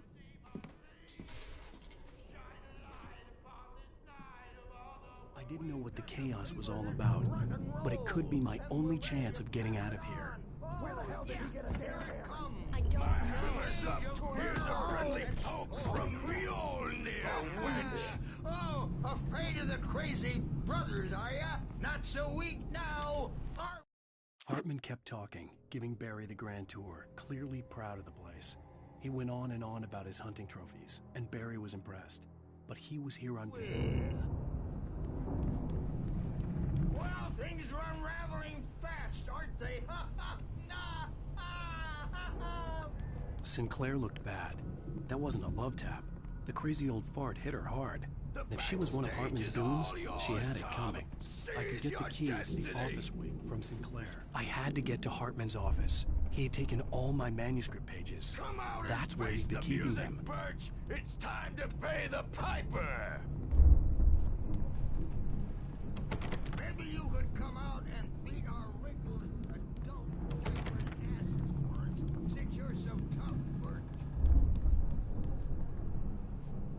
We were on the road, man. You think we haven't seen thugs like you before? The markings on the tape said they were recordings Hartman had made at the sessions with his patients. I saw Alice's name on one of them. For a moment, I couldn't breathe right. He's so angry all the time. He's getting violent. Do you mean with you? No, not with me. No, never. Hartman wasn't happy. Maude could see it in his eyes. He quickly lowered his head. I almost wish Alan would take a swing at me, because at least that'd lead to a conversation he couldn't just march out of. But no. Alan doesn't really sleep. And the work, well, he's not writing at all. He sits there for hours and just gets more and more frustrated. And I can't talk to him. Yes. Tell me, Mrs. Wake. What would you say to him if he'd listen? I don't know. I want to say, I look at you, and it's not you. Just some stranger who resembles you. Looking out from behind your eyes. And I don't like that guy much. And now it's all gonna go to hell. But you don't ever say this. No. I've tried, but he's not listening. He's too deep in his own problems, always going on about something else. I'm so afraid I'm gonna lose him, and we're not even talking anymore. He doesn't let me in anymore. He just keeps me in the dark. I'm so alone here, even when he's home. Please help me, Doctor, because I'm at my wit's end. Well, if you can just get him here, I'll absolutely do my very best. Yeah, but Doctor, you need to be careful with him. He's not just going to listen to you and cooperate. He's the most stubborn man I've ever met. Well, I'll be sure to bear that in mind. Hearing her voice, what she was saying made me happy and sick and guilty all at once. Worst of all, I recognized the words. The phone call from her. It had been a cut-up of this. Just a recording.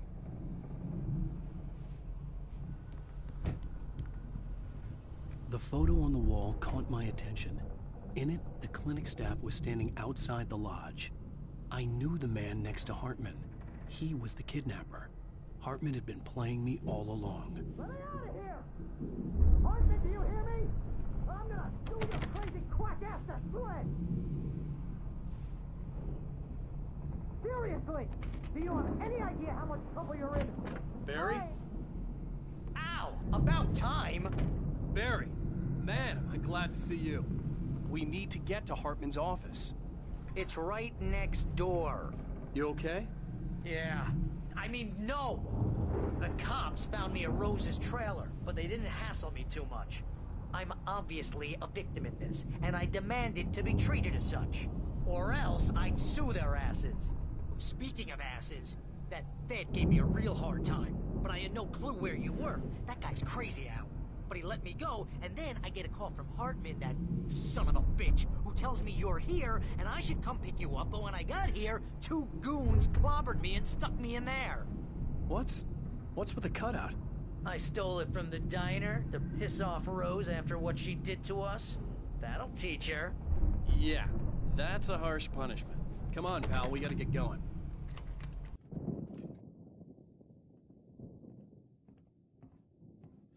These were all the pages I had on me.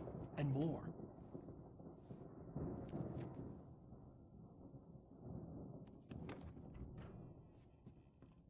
Alan, please. You're sliding back into the... Tell me one more lie and I'll shoot you in the face. Ah, well, it was worth a shot. Really.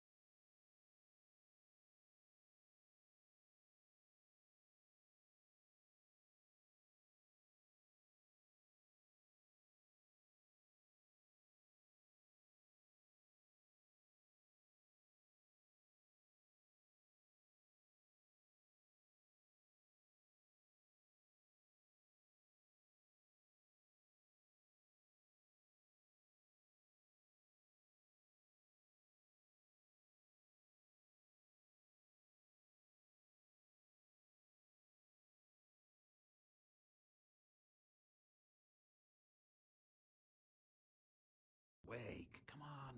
Let's work together on this. You have no idea. Hartman, shut up! Barry, get out of here. I'll catch up with you. Get a car. Oh, Al, let's just... Go! Wake, listen to me. This is a mistake. Don't you see? Together we can create something absolutely wonderful. With your ability and mine.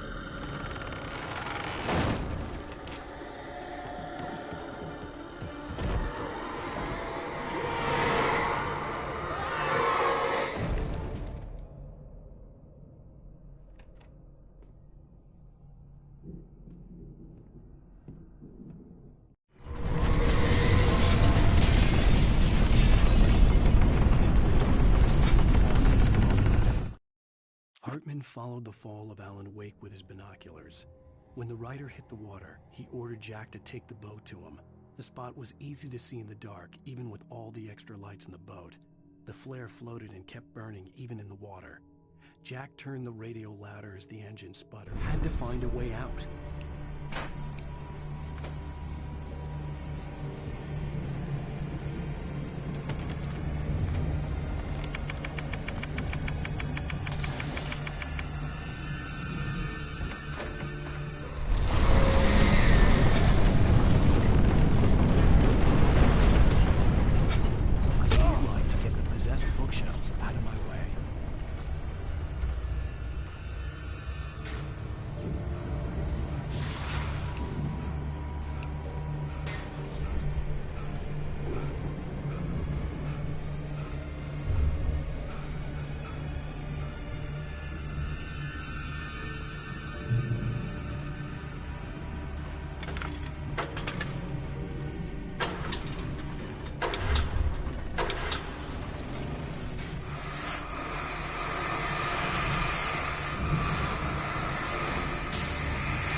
Hartman knew he was no creator.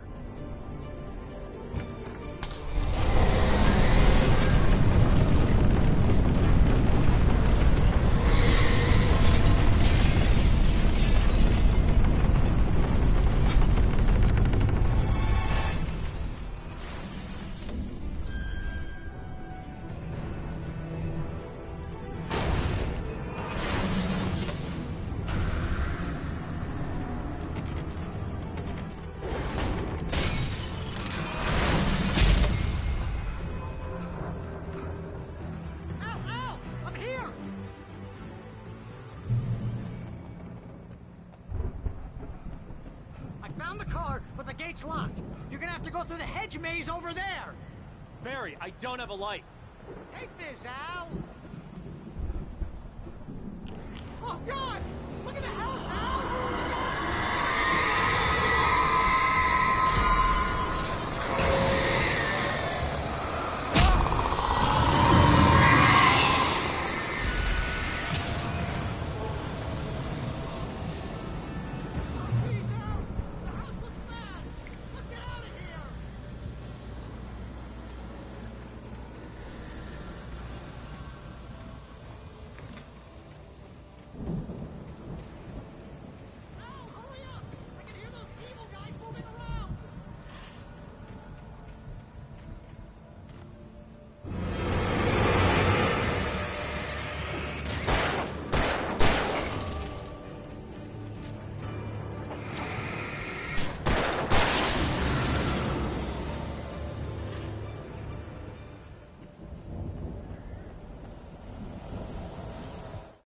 I stared at the Viking paraphernalia that littered the area, surrounding an unlikely centerpiece. A full-size stage complete with an impressive sound system with all the trimmings, including a dragon. It took a special kind of crazy to build something.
Turn it off. We don't want any fighting. It makes people...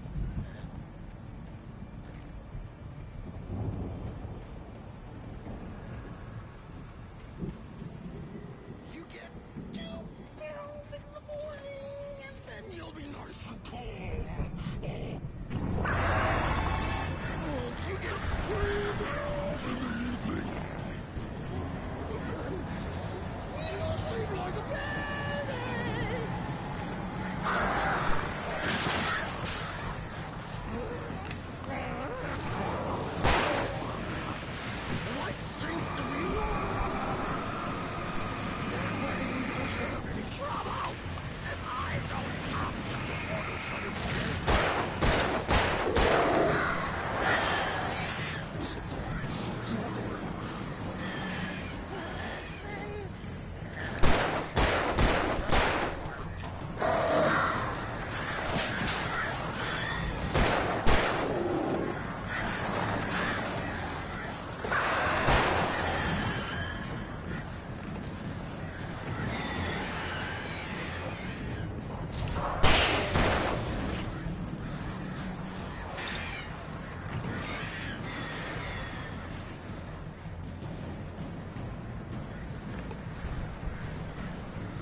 Mott knew that Wake was smarter than him.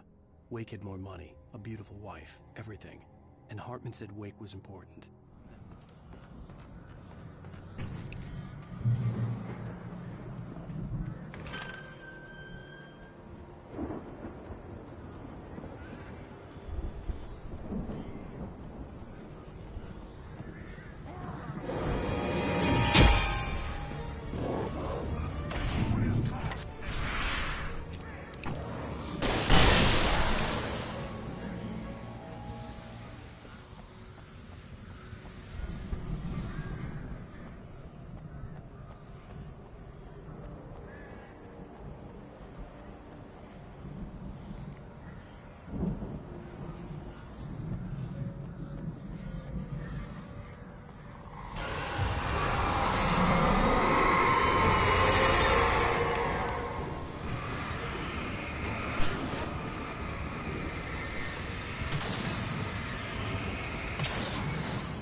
For the moment, Barry was just glad he had survived the fall. He had been separated from Al, and there was no easy way to climb back up. He told himself he'd be okay in the gloomy forest at night. He would just have to wait for a while for Al to find his way down. Barry turned when he heard the heavy footsteps and saw the movement. The man shapeshifted.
Hartman watched as Wake's features slackened. The man was bullheaded, no doubt. Even lying on the bed, he'd almost broken Hartman's nose the second time. But with a little time, he could break Wake down, give him proper direction. Wake was easily the most promising subject he'd had. Well, since Tom, really. Sleep.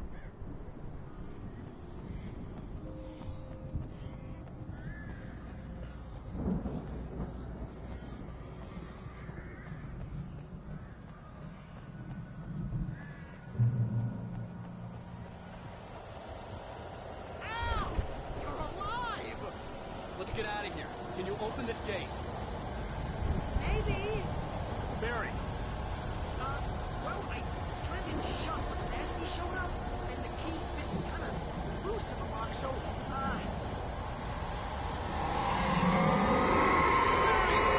I'll find it. Don't worry about it.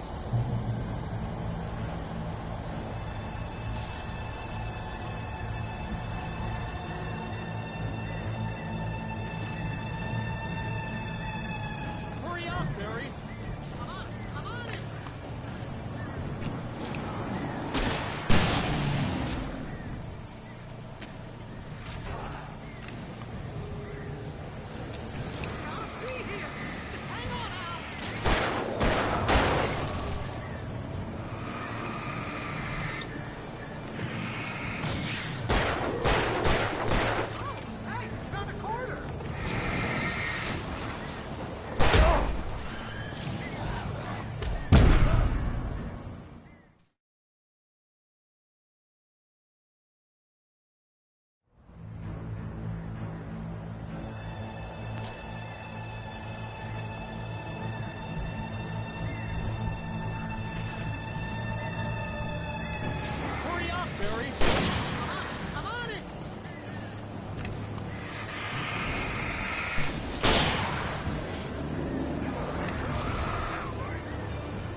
Barry.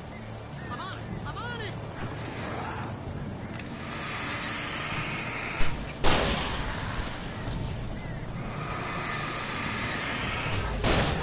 It's gotta be here! Just hang on!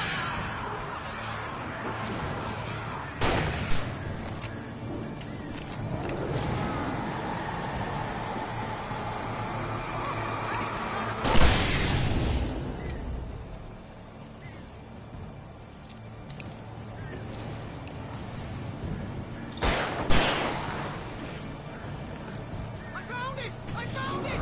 Ah, don't break, that's a twig.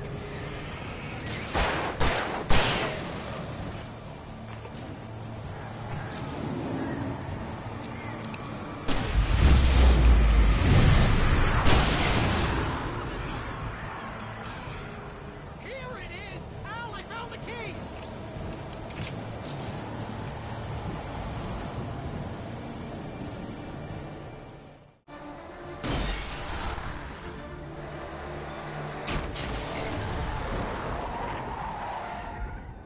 Al, please tell me we're headed for the nearest "You're now leaving Bright Falls. Come back soon" sign. We're going to the Anderson farm. I knew you were gonna say something like that. You know what? You owe me big time for this. When this is through, if we make it, I don't care what anybody says, I'm done with darkness. You're gonna buy me a tanning bed as a gift, and I'm gonna live in it.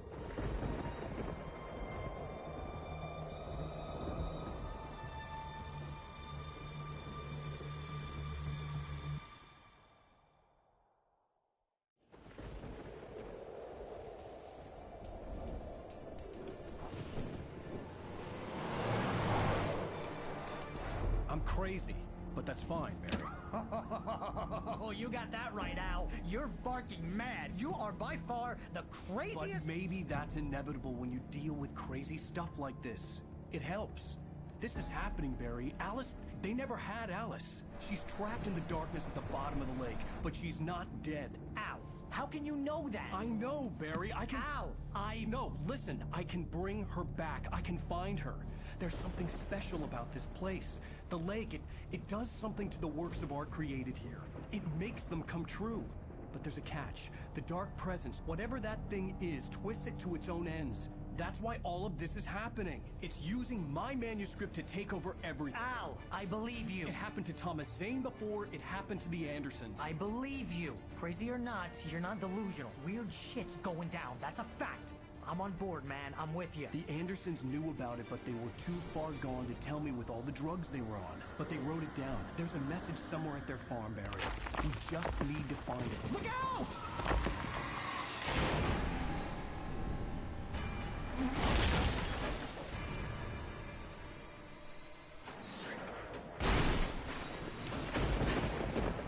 Ow!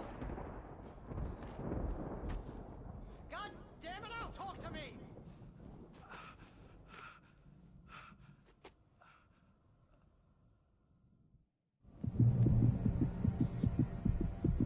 I had lost my gun in the crash.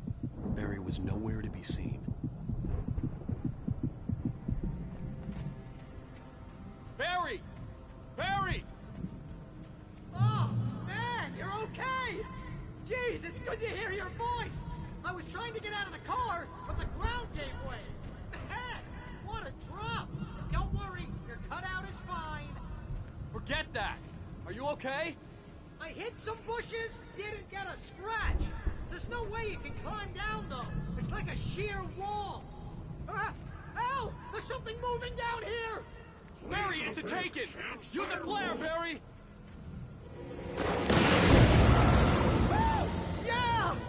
Barry, are you alright? I'm good, Al! I'm great! Guess you never messed with anyone from New York City before, huh? You're gonna have to find your way around to the farm, Al. I'll be waiting. Barry, just wait for me, okay? Al, I'm not staying here. It's suicide. I'm going to the farm. I'm gonna go ahead and secure the area. You can catch up. Don't worry about it. I'm on the case. Now he's Rambo.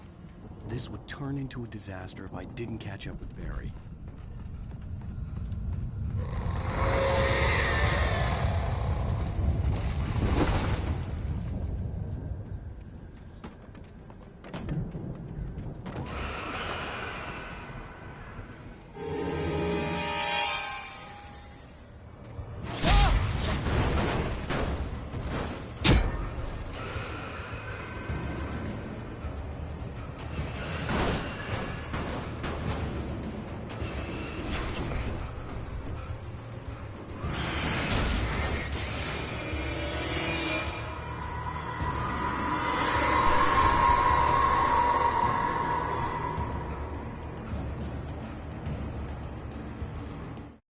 When he stopped the car at the Anderson farm, Walter felt relieved.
Shadows crawled over the gate.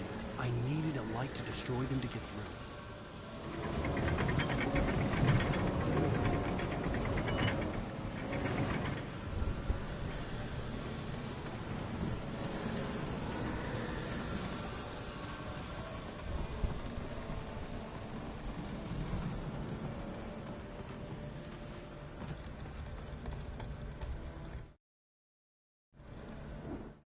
Agent Nightingale stared at the passed-out rider.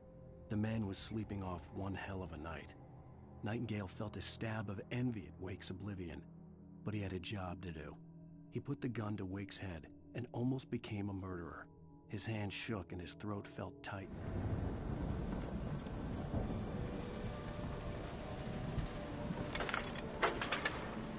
I hoped there'd still be a working generator somewhere around here to power up the old lights by the gate.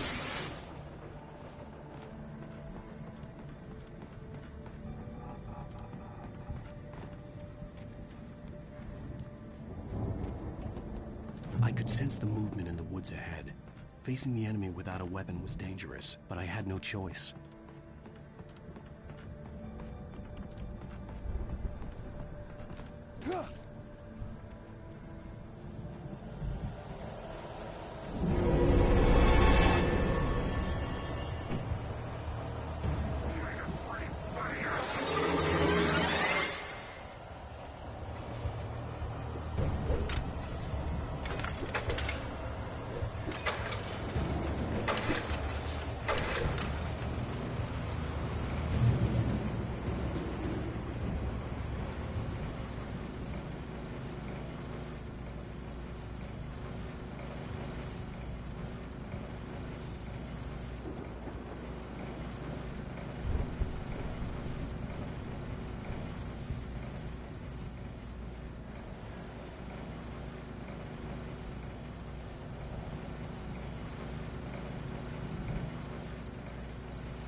Was driving away from the farm, headed in the same general direction as I was. For all I knew, it was Barry, caught in the consequences of leaping before looking.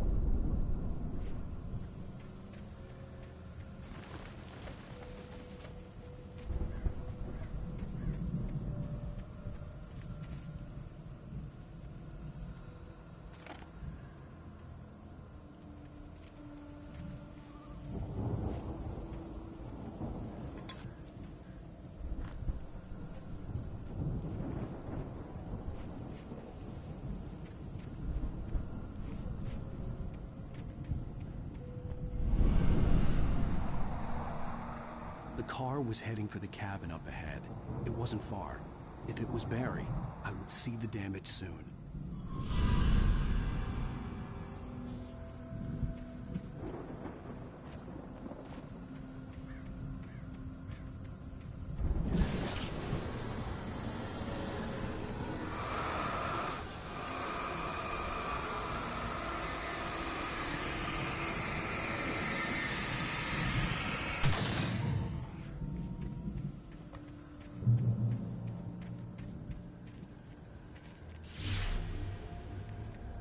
I'm trying to deliver each page to the right time and place.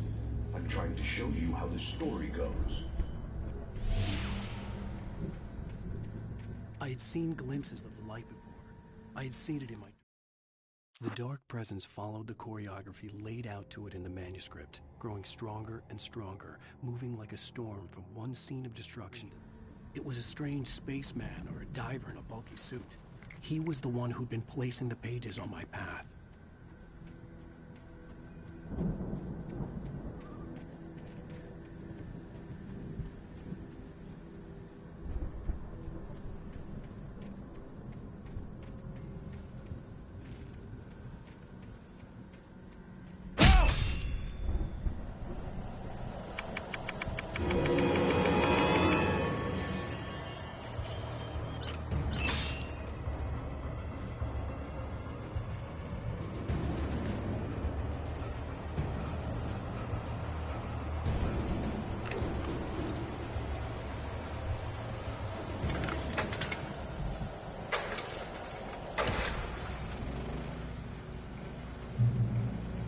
Someone had left a gun behind.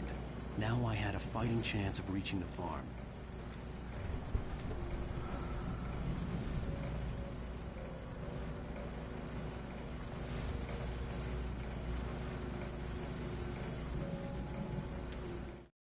The storm raged on as the Anderson brothers walked unsteadily away from the clinic with the other patients in tow.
See the car, but there was no sight of the driver.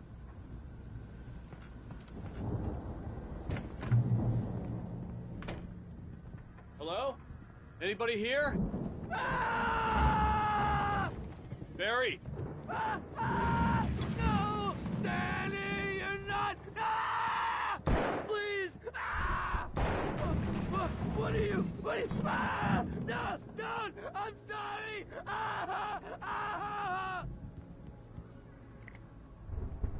front door was locked.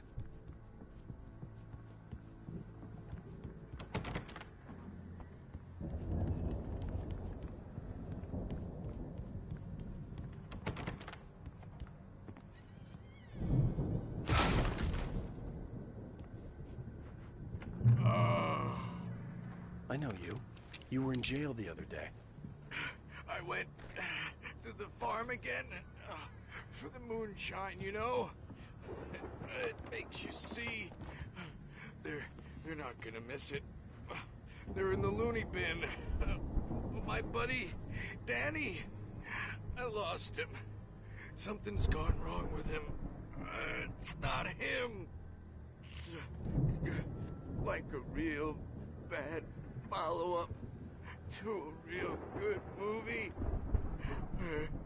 The best friend's suddenly the bad guy. Who wrote this crap anyway?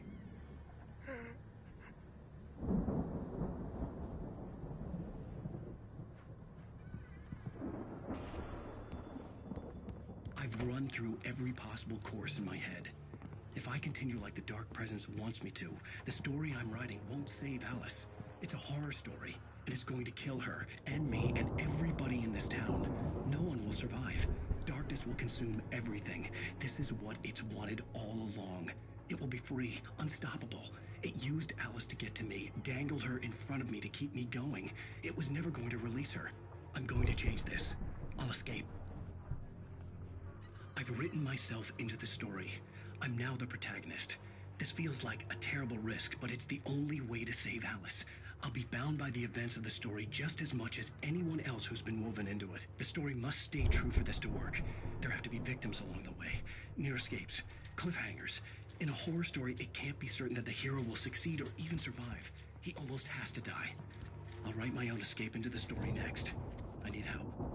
Zane's going to be the one who'll help me. I'll make it happen.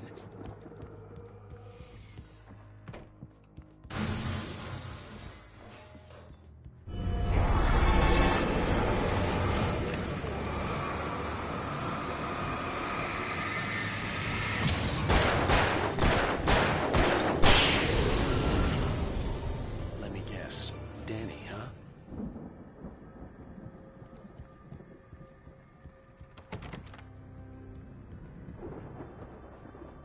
The farm was still a good distance away. I'd need a car to get there fast.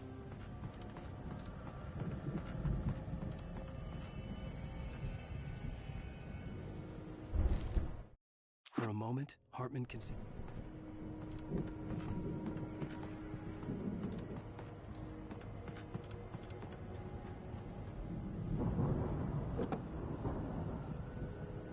If Barry wasn't up here, he was probably in trouble down at the farm. For a moment, I felt bad for doubting him. After all, I'd made it this far myself. But Barry was Barry.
Well, as I'm sure everyone's noticed, that storm we all felt coming is finally here.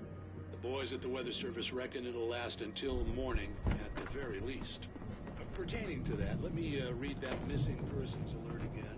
The Sheriff's Department's still looking for a Caucasian woman, 30 years old, slim and blonde with blue eyes. She may be lost in the woods, and it's possible she's been injured in a car accident.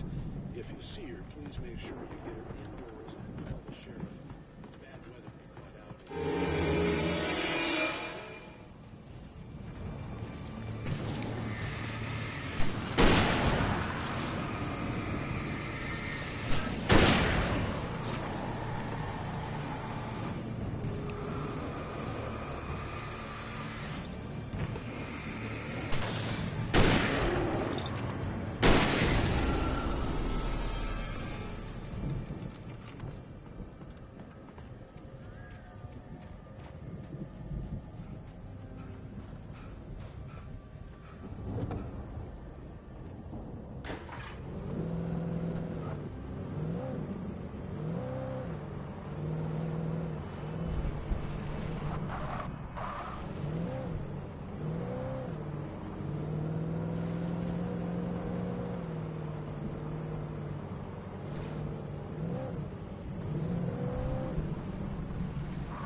Stay away from me!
I'd known the brothers used to be some kind of rock stars, but it hadn't really sunk in until I saw the stage.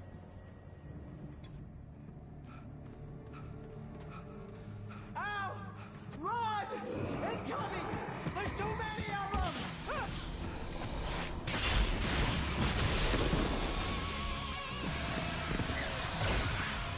God damn.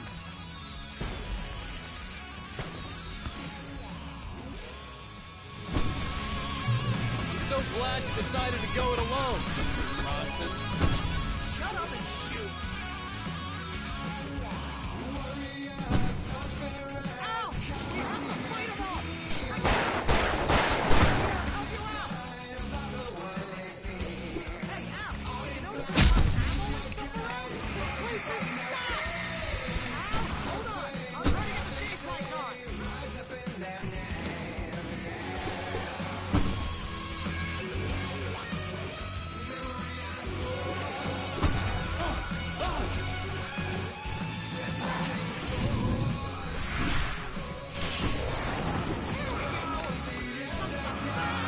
Rally Wheeler to the rescue!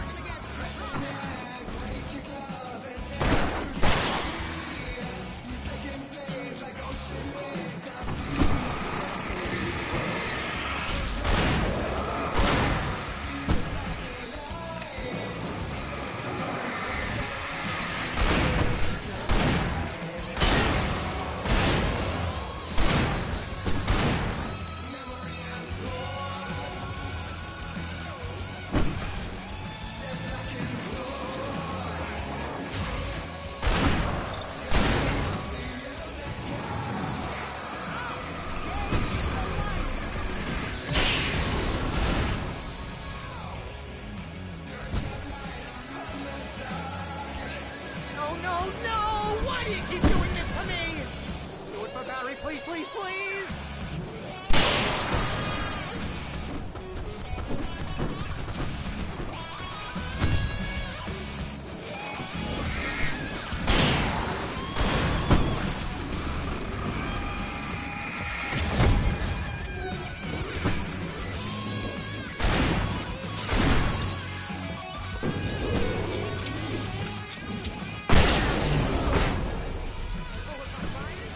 Pretty much how I always wanted to go out. Rock and roll! Woo!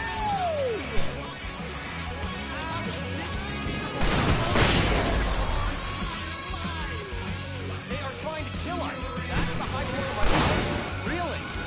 Children of God damn it!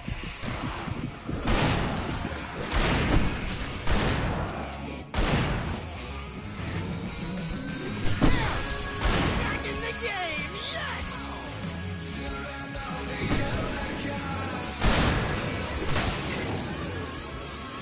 Oh, I yes!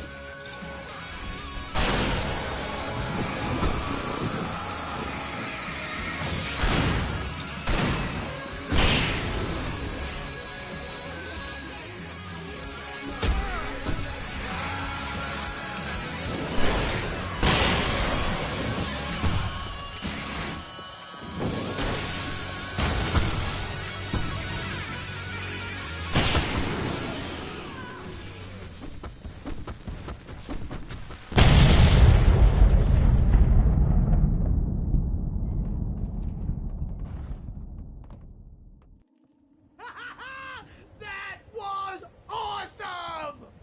Bright Falls, rock and roll capital of America.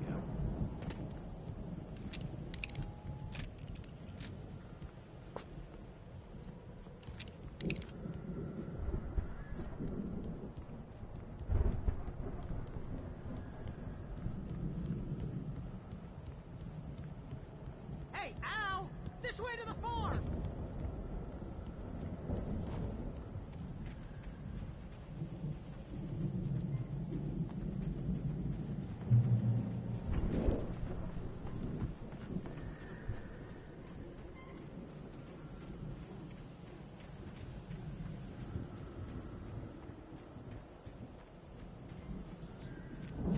bestseller. No reason to worry. Your cutout's good as new, right where I left it. I'll come back for it once we have the place secured. Yeah, that's been my biggest worry all this time.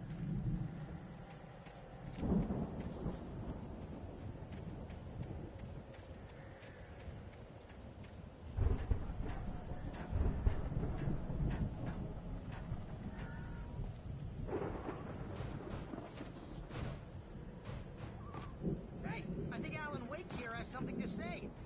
What's that, Al? Ooh, I'm Alan Wake. I'm always right about everything. And if I don't get my way, I'll suck all day long. I'm always intense and moody. It makes me very attractive and mysterious. Right now, I'm just standing here because I need my best friend Barry to carry me. But that's okay. I can just take him for granted. I think I see what you did there. Yeah, it was pretty good. You want me to do my imitation of Barry Wheeler? No? Thought so.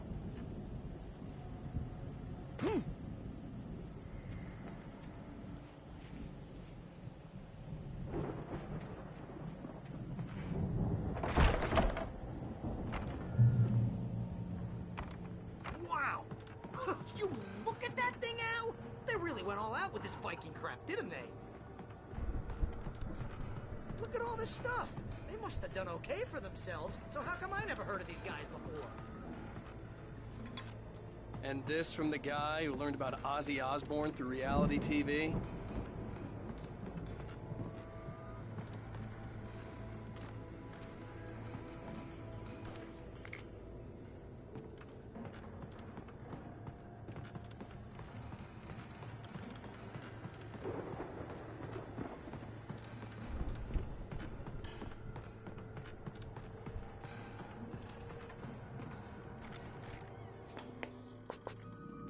Sleep. We all spend Oh, our Night dreams in Springs. its soft embrace, somewhere between fantasy and Hey, oblivion. remember when I got you that gig? But Your dreams first are real writing job. What got you started? Was this one of your Vice episodes? versa. In Night Springs. Tonight's episode.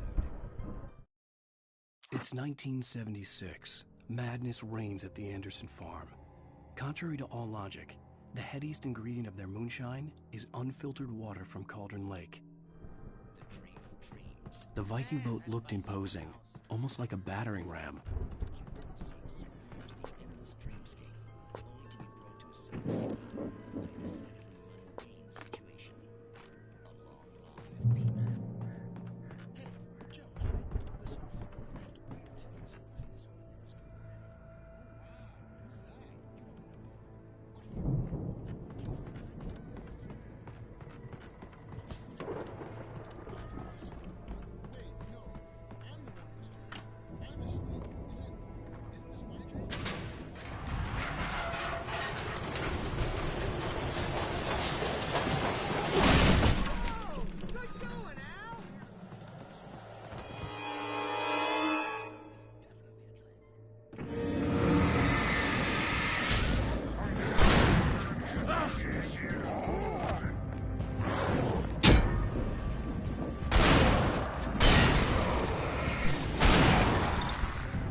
Those geezers had quite a production going on. Ooh, you know what, Al? If we make it through this alive, I'm gonna start representing them. Yep, sell this stuff online, maybe get a reality show going, release a new single.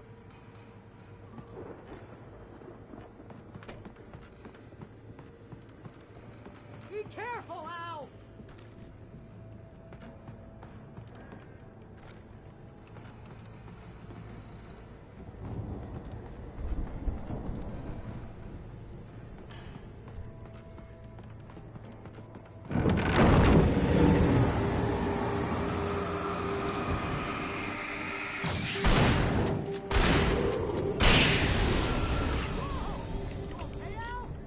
I'm good. Keep your eyes open, okay?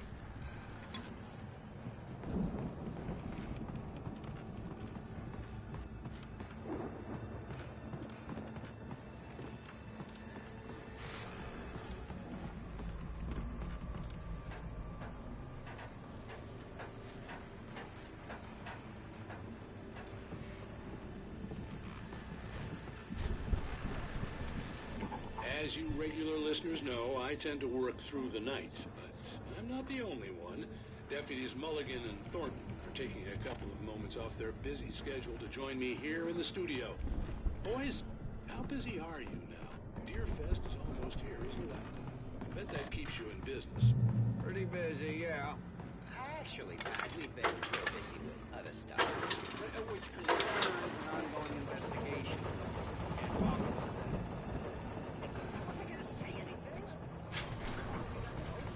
I could see the building that had to be the Andersons' home on the other side of the field. It wasn't far now. I wasn't worried about trusting the ramblings of two burned-out geriatric wrecks. They had the goods.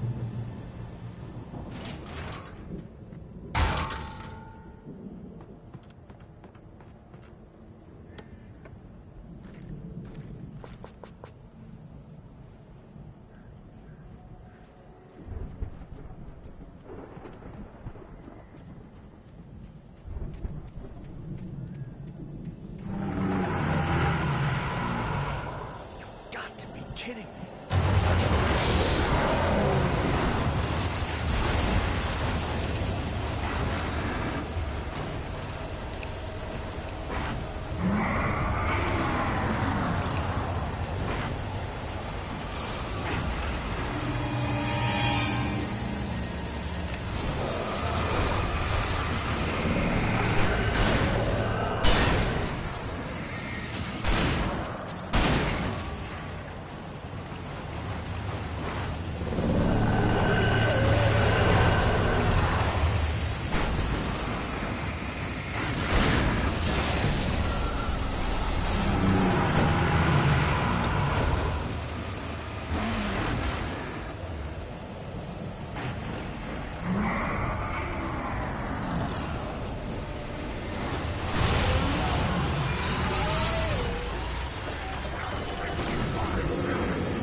Al?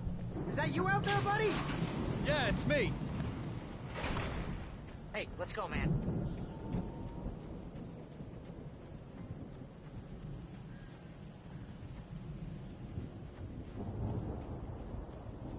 I think we're gonna have to work together to open this gate, Al.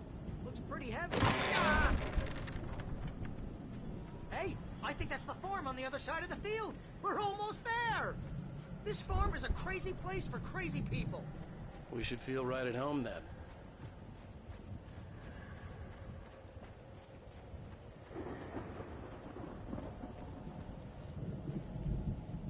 Come on, let's do this thing.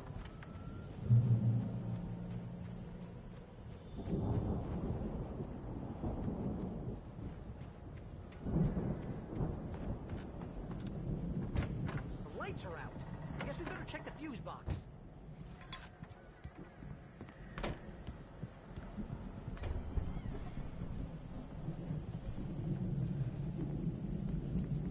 You know, this place looks kind of lived in. I thought the Andersons were in the booby hatch. Yeah, I don't think they keep too close an eye on them at the clinic. They seem to slip away a lot so they can get wasted. Again, Alice's screams rang in the stillness of... Kidding! Those guys sound awesome.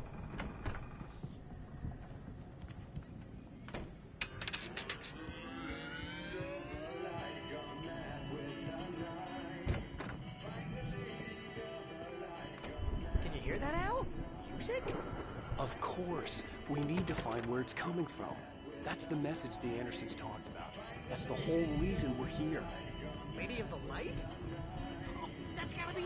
What's-her-face? The crazy lamp lady from the town. Cynthia Weaver. Right. Must be.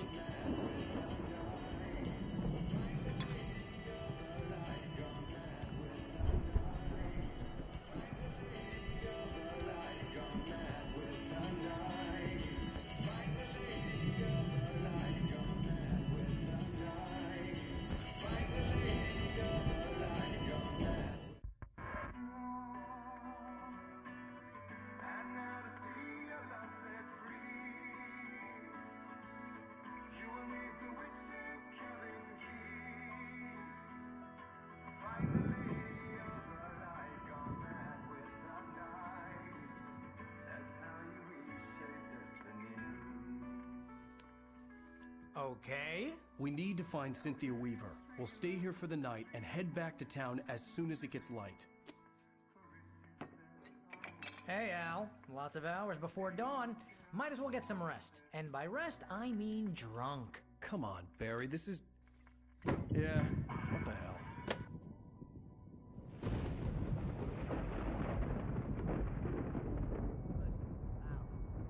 I'm sorry about that. No, seriously, because I know we don't get along, but we're gonna find her, right? And even though you're a crazy bastard, I'm gonna stick by you, no matter what, ever, Al. Sure, like a brother. I'm a writer, goddammit. Correct. If I just wanted to, I could write 10 books a year. And they'd be the best books that year. No, you couldn't. That's right, I couldn't. But I could, because I'm a writer. What? What do they put in this stuff? I feel like my brain is coming out of my nose. I'm gonna get the recipe off those coots and be a booze millionaire. I just miss her, Barry. I just want her here with me. I know, Al. I know. It's gonna be okay. We're gonna make it okay.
It was a crazy, drunken dream, and yet it was more than that.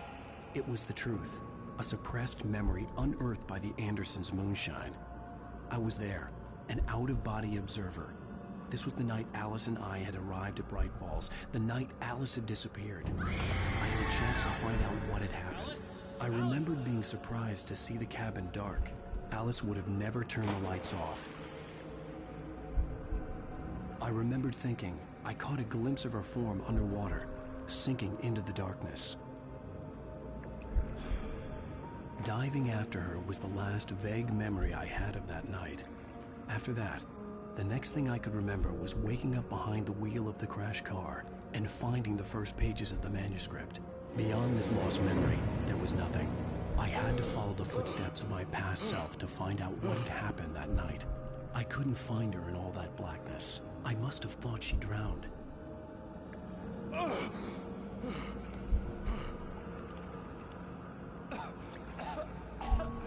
Alice! Jagger had Alice, and so she had me. Alice!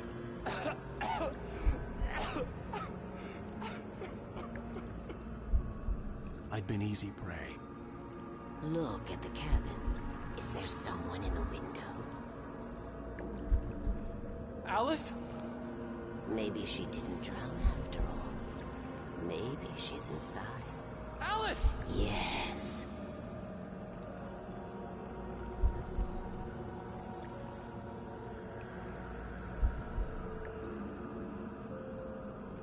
The dark presence had touched me. She had dug her nails into my brain and used me, made me her puppet.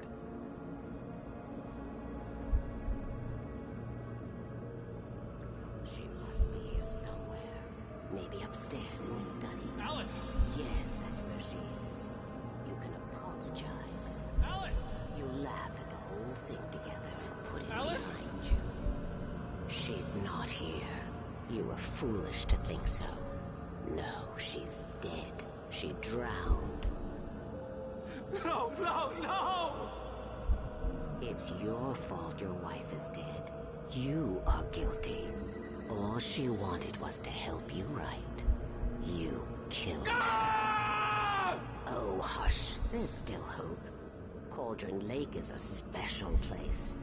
Here, you have the power to change things. She wanted you to write. I will tell you what to do.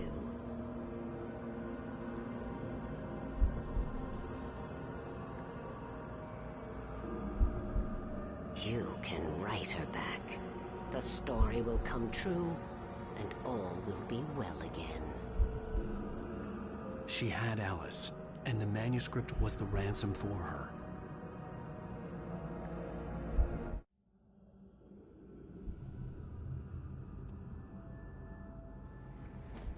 Yes. I'll write.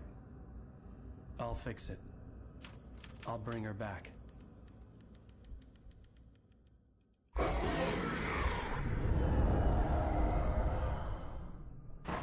No. I wrote it.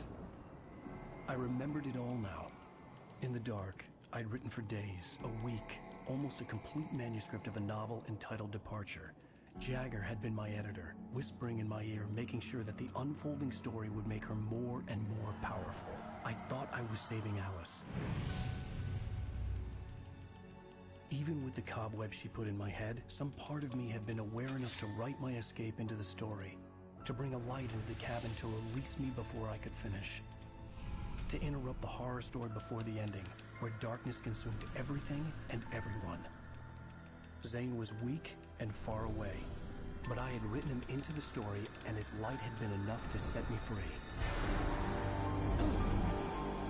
It isn't here now. I'm here because it was written. I brought the light to set you free. You must hurry. We'll know I'm here. It will be back soon. It stole the skin of my Barbara a long time ago. She looks so old.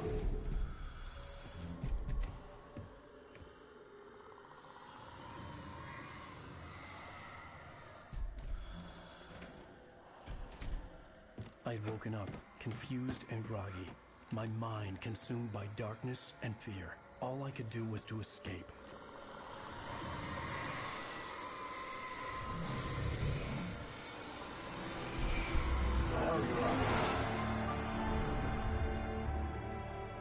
The week spent in the cabin had taken its toll.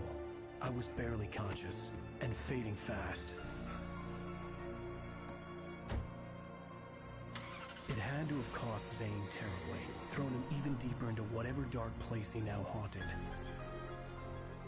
But he had managed to weaken the dark presence, kept me safe that night.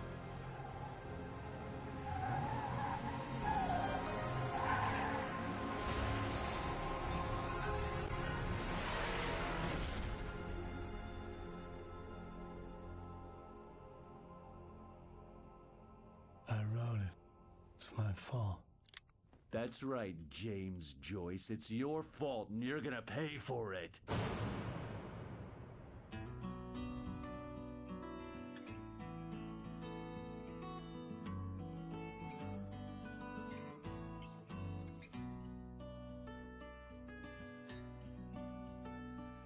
There's an old town road with mystery of Tom the poet and his muse, and a magic lake which gave a light to the words the poet used.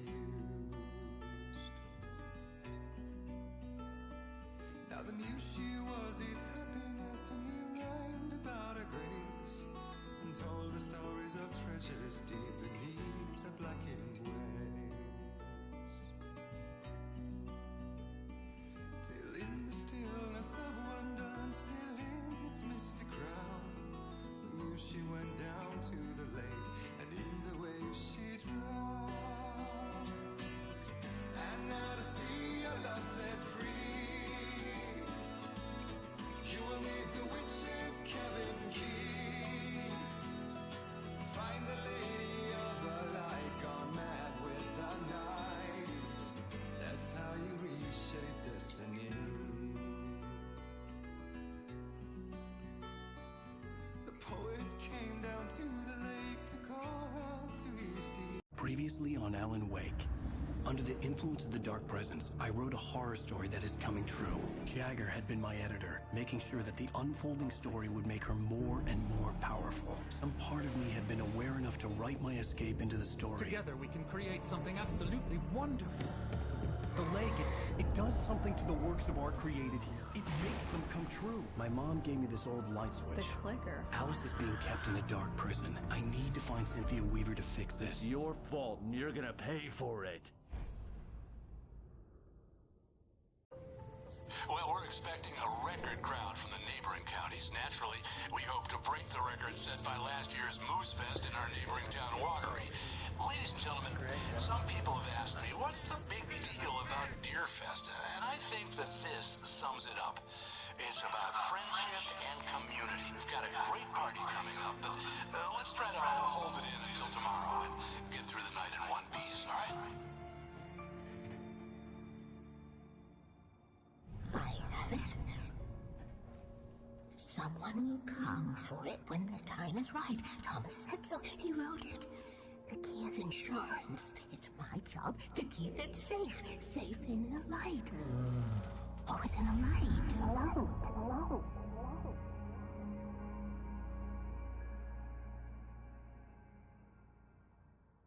All the manuscript pages were gone. The FBI agent had taken them. I think my tongue just took a crap in my mouth. Ugh. Oh, wait, we're in jail now? Al. Al, this is not good. That about sums it up.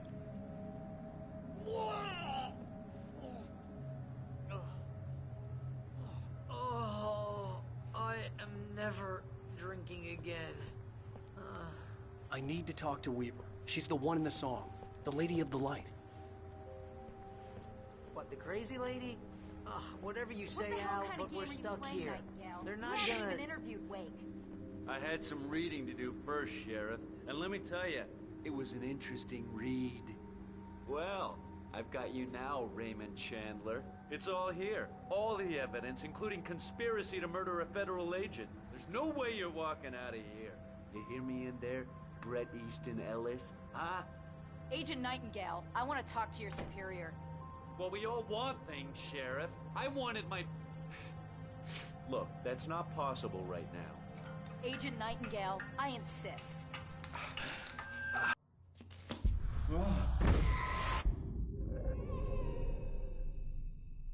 Wake, What's wrong? Lady, are you stupid? It's a trick. It's an obvious trick. Okay, I've had enough of this crap. Wake, I'm gonna trust you with this. You're joking. Agent Nightingale, your opinion would matter more if you were sober and if I actually believed you were here on official business. Whoa! Get back in the cell, Stephen King. The only way you're leaving this place is over my dead... Wait a minute. I know this...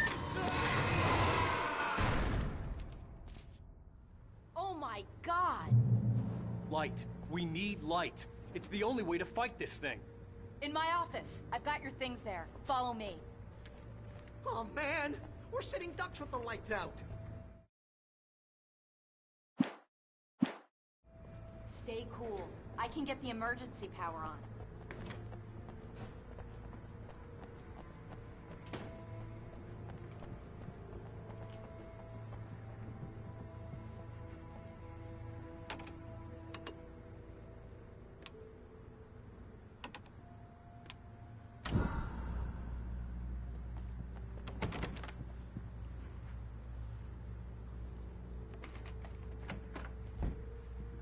Here are your things. Wake, what do I need to know? What do you need from me?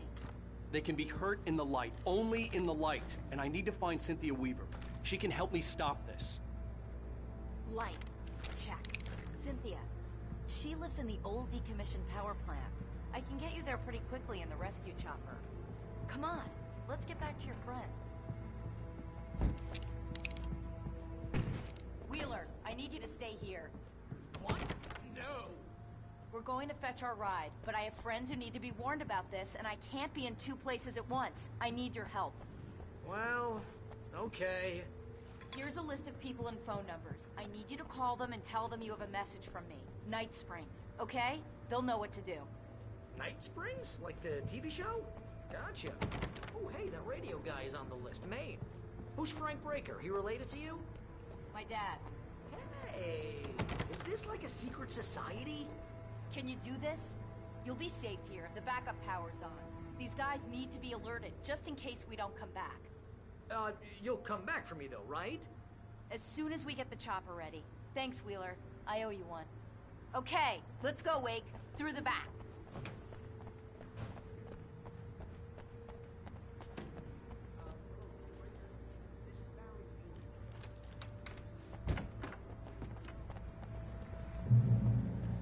Oh, hell. Whatever took Nightingale must have broken the gate controls. We can't reach the gate's control box from here. We need to get to the other side over the rooftop. I'll go. I'll open the gate for you once I'm across. You stay here in the light and cover me, Sheriff, okay?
Hey, Sheriff! Your password. Night Springs? What's that all about? It's a stupid joke we have. That Bright Falls is the original inspiration for the TV show.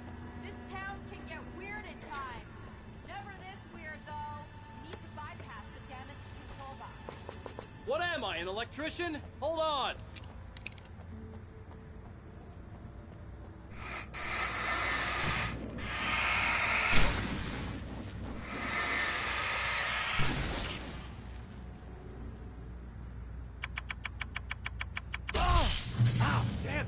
Smarts. Good job, Wade. Okay, stick close. Our first stop is the town hall. The keys to the chopper are there.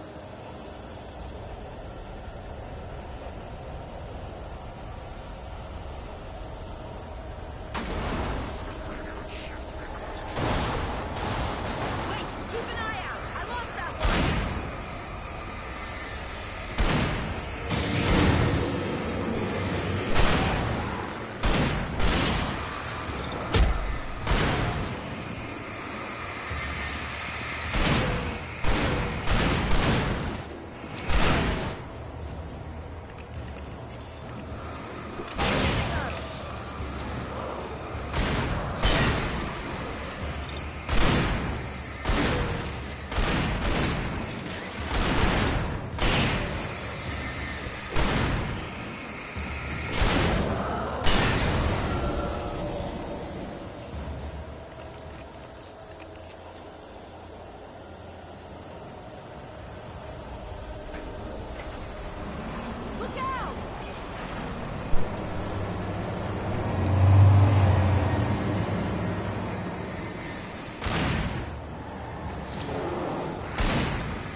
Over here! There's light!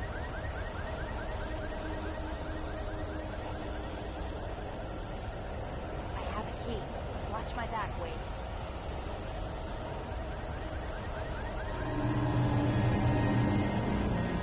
It's an ambush.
Okay, someone's messed with the fuse box here, but you should be able to jury-rig it while I find the keys.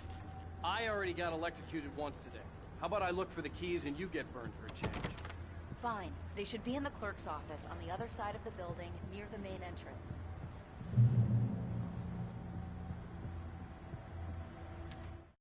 The darkness that wore Barbara Jack.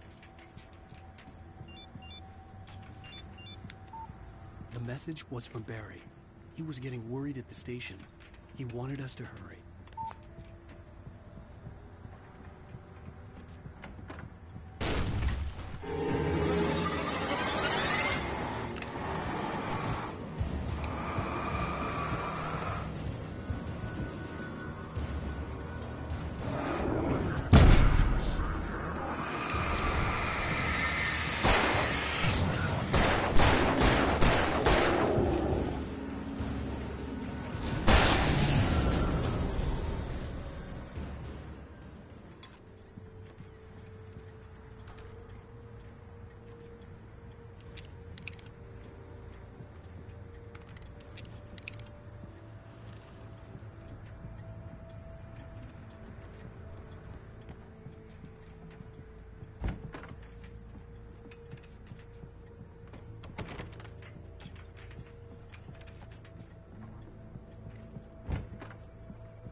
Okay, Sheriff, I got the keys.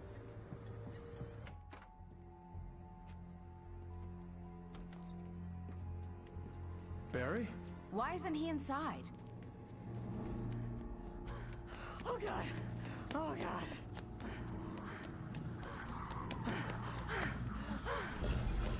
Barry! Look out! Barry, move!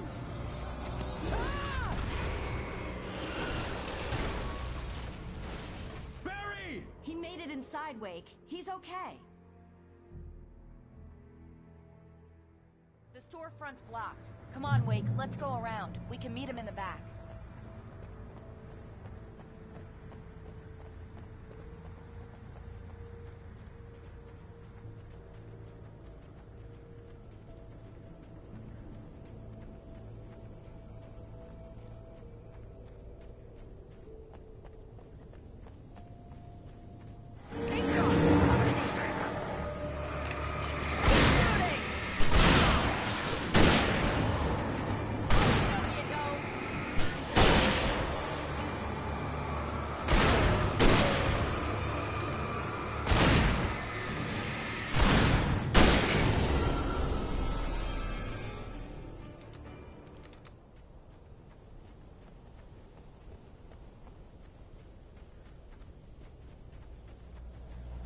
We can make it through the bookstore. Wheeler should be waiting for us in the backyard. Keep the hell down or I'll call the sheriff.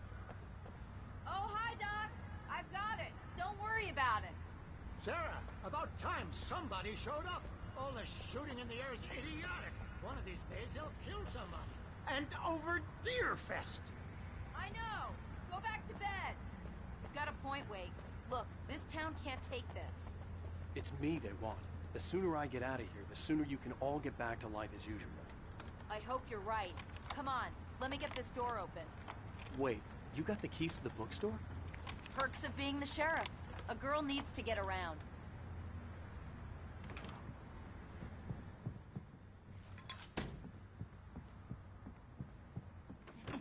They're really taking advantage of your presence here, Wake. I heard they're selling a lot of your Alex Casey books. Right now, I'm not a big fan of my... Cynthia Weaver worked hard writing. I don't see Barry. Look! Wait! Maybe that's him. That's the way to the chopper.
gonna give Pastor Howard a piece of my mind about this lock. Ugh, I told him to get it fixed. Here they come. Let's take a break.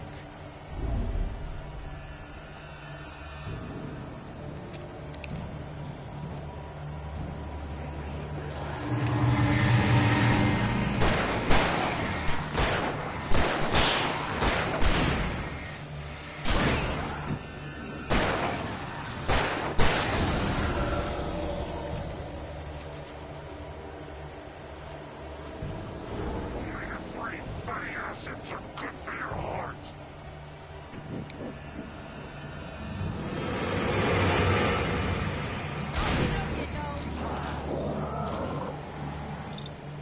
Look out! One of them slipped away!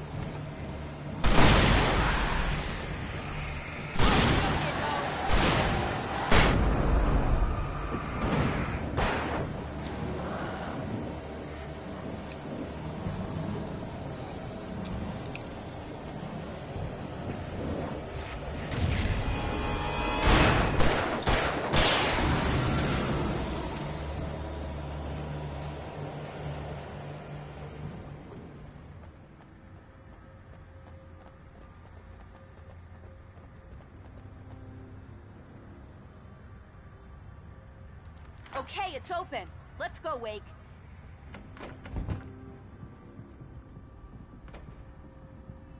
Wow. We keep them lit all night long on the night before Deerfest. Why? Well, it's tradition. For it to be free, the dark... We're almost there. We'll have to go through the basement to get to the parking lot. Yeah, there's no way going through the crypt will turn out to be a bad idea.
Guess that one saw the light, huh?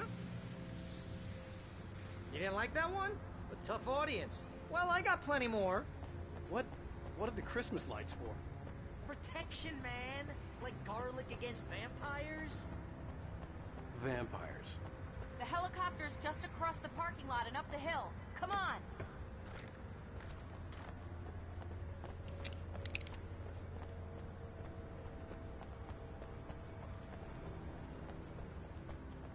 The Bright Falls General Store is now my favorite place in the entire world.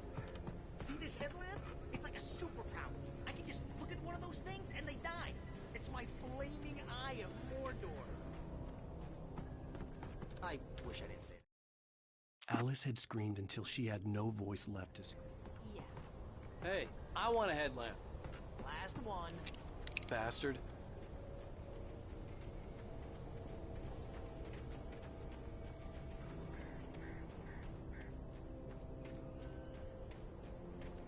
Someone throws a damn school bus at your head and you're about to take a helicopter ride with someone who may or may not have a pilot's license. Or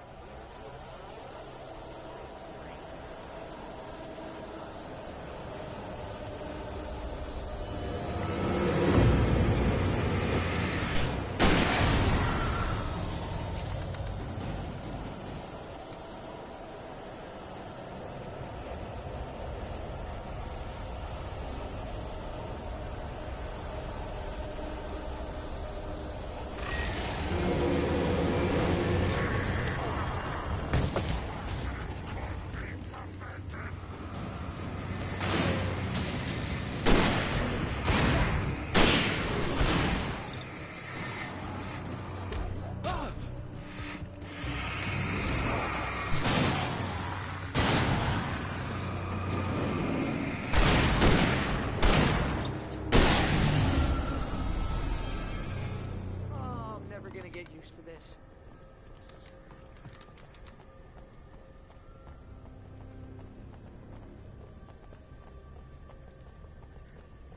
The helicopter's just up ahead. I'll need a while to prep for takeoff. Don't take too long. I want to get out of here.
Just get me to Weaver, Sheriff. You're taking a big chance on a local crazy lady, Al. I hope you're right about her, or we can kiss this town goodbye.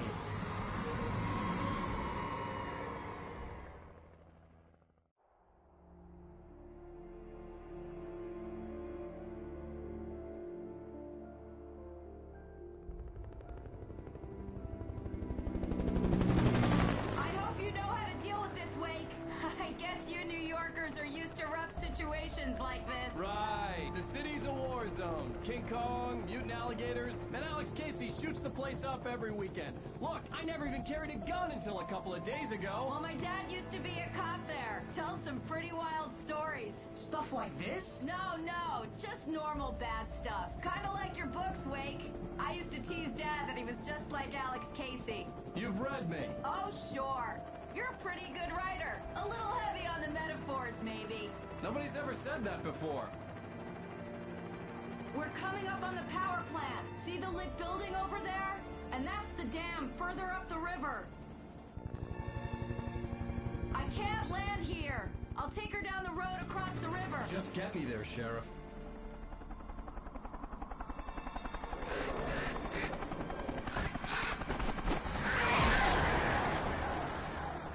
Hold on! Ow! Son of a bitch!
I had to do something about the chain for the door to open.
And here's a new song from a band that they always remind me of our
and here's a new song from a band that they always remind me of our local rock band.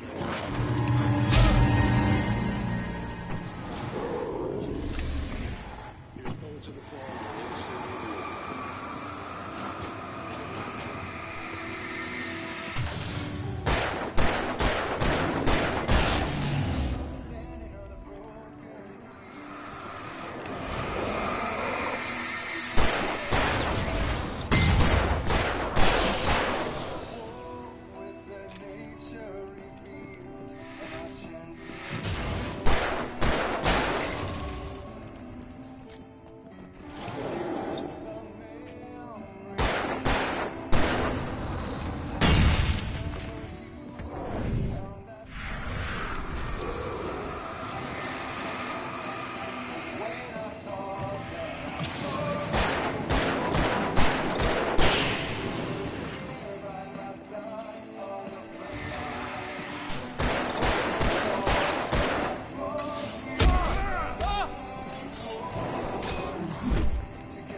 The power plant glowed in the night.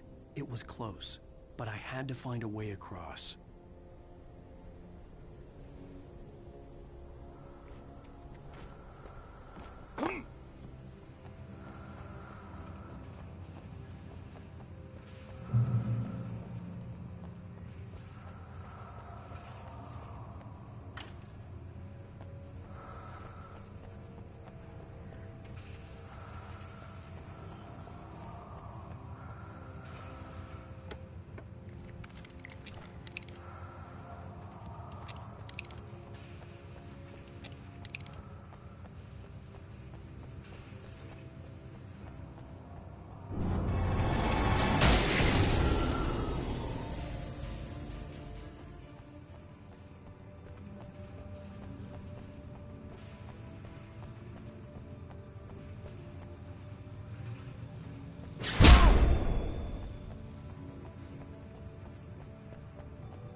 The story I had written in the cabin had come true.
I recognized the logo on the power plant sign.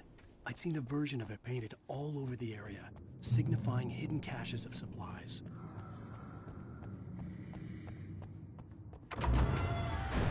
Hold it right there! Miss Weaver, Cynthia, I'm a friend. Prove it! You knew Zane, Thomas Zane. You're the Lady of the Light in the song. You can help me. About time. Young man, I've been waiting a very long time for you. It's in the well-lit room. Excuse me? What you need to drive the darkness back. The well-lit room's at the dam. I built the room to keep it safe. Will it help me find Alice? Will it get me back to the cabin? Fine, let's go. I can get my friends to come back with the helicopter. Oh, we won't go outside. Never at night. That's rule number 1. You've been breaking the rules, young man, and where has that gotten us, Oh, I have a secret route. Lit route. Cold water pipe. Something was damaged at the transformer yard. It's drained all the reserve power. Without it, the pipe will go dark. The power to the yard must be cut. Let me guess. You want me to do it?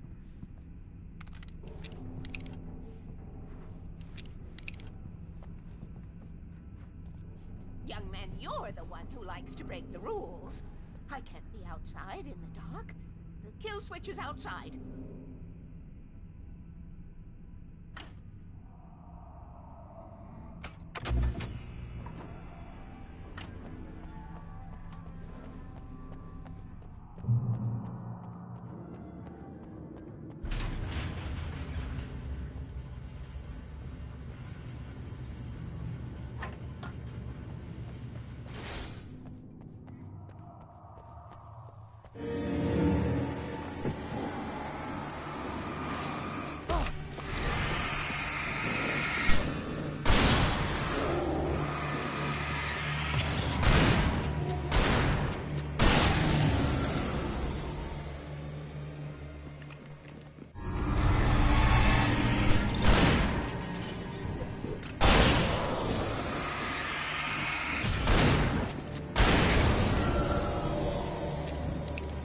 Had sent me to cut the power to the transformer yard.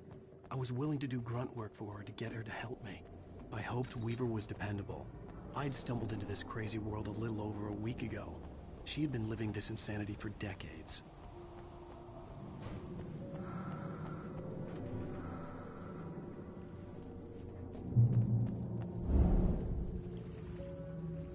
I could see the kill switch that would cut the power to the transformer yard. Now I had to find a way to reach it.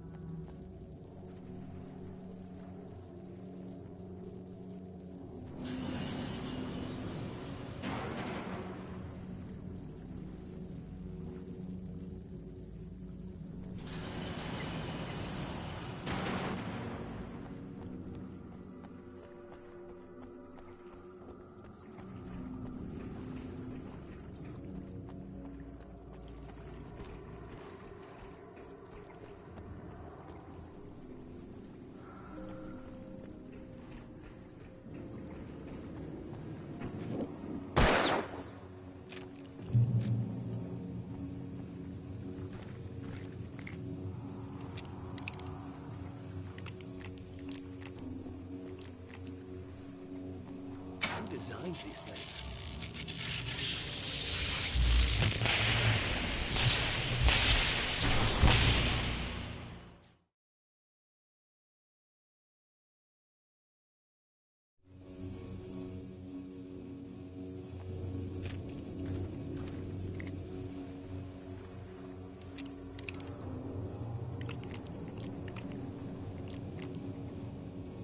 Who designs these things?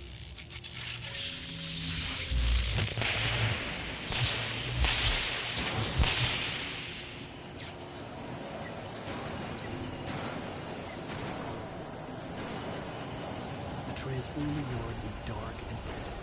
Weaver's water pipe passage should now be good to go.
This way, young man. Follow me.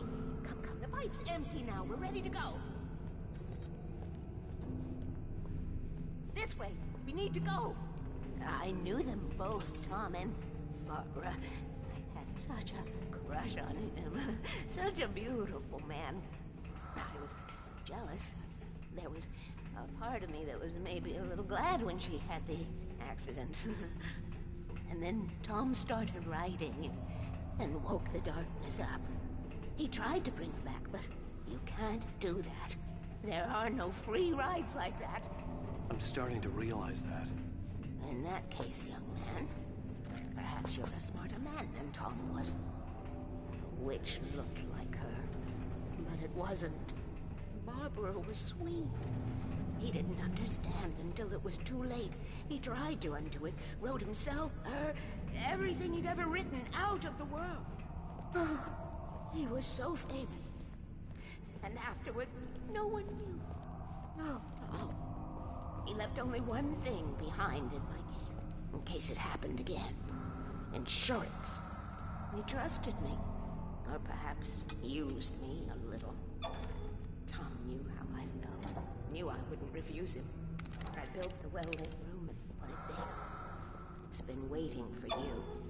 We are characters trapped in a story you have written, and none of us will survive to see the end of it if the darkness isn't stopped. She'll twist the story to her own dark ends. How do you know all this? Tom, that's the way he wrote it. He still talks to me, you know, in television, from beyond, from below. We have both been touched by the darkness, young man. He saved us both with light, but the darkness stays with you. Leaves a stain. This pipe will take us directly to the well-lit room. Okay, I need to call my friends, tell them where we're going. Hello? Al! Barry, we're headed to the dam in one of the pipes. Meet us there. Okay, I'll tell Sarah. It's Sarah now? Whoa! No! For the sweet love of... Barry! Barry! We gotta go see if they're okay. They're probably dead. You must reach the well-lit room. This is no time to be a selfish idiot. That's my best friend.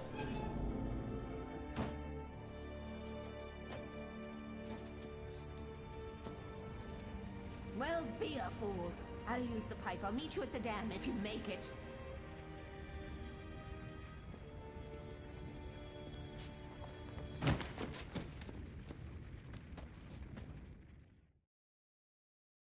At least I didn't have to worry about her. She knew how to stay safe.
Sarah! The crash site looked bad, but as far as I could tell, the wreck was empty.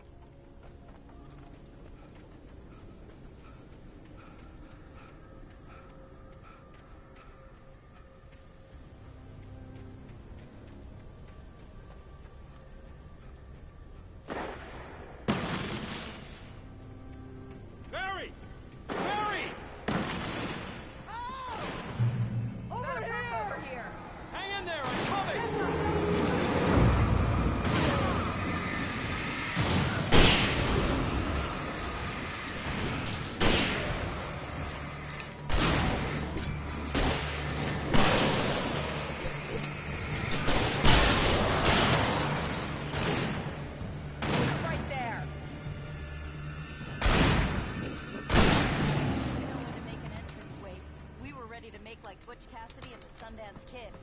I have a different ending in mind. Yeah, I'm fine. Thanks for asking. I knew you'd be all right. How's that? The flaming eye of Mordor? Laugh it up, funny man. Didn't we have somewhere to go? Weaver will meet us at the dam.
Almost there.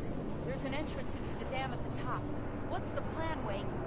Well, Weaver's crazy, but she's got something Zane left behind. Something to fix this. Gee, could you be a little more vague? Thomas Zane? Seriously? Might as well be Paul Bunyan or Bigfoot. Yeah, well, he was real.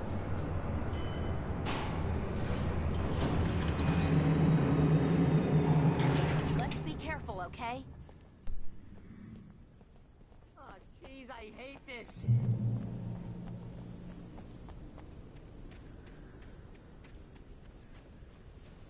Okay, wait. There's a button over there that opens the door. I think something's broken. Hold the button down so we can get in.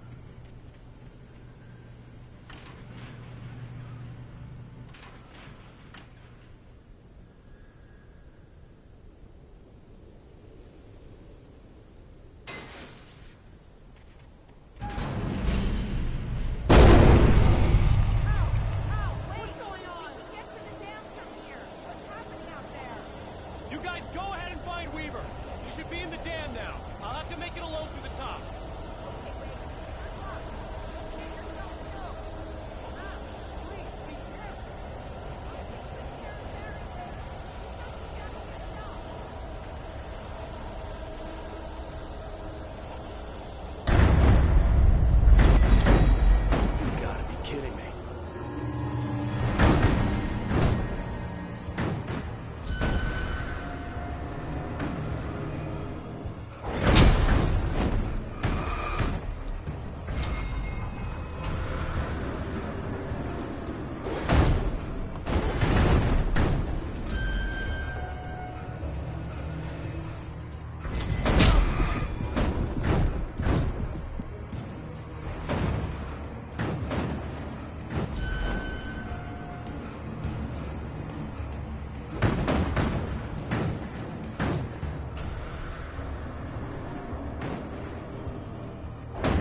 was ridiculously outnumbered.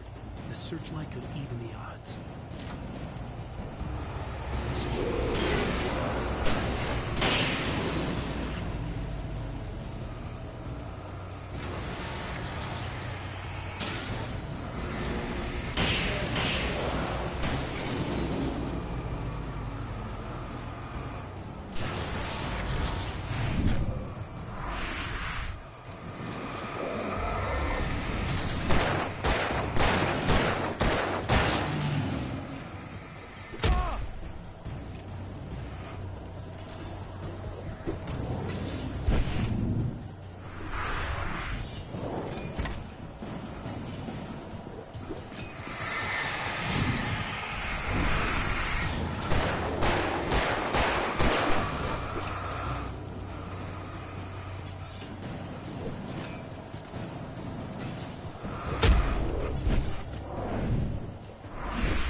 I was ridiculously outnumbered.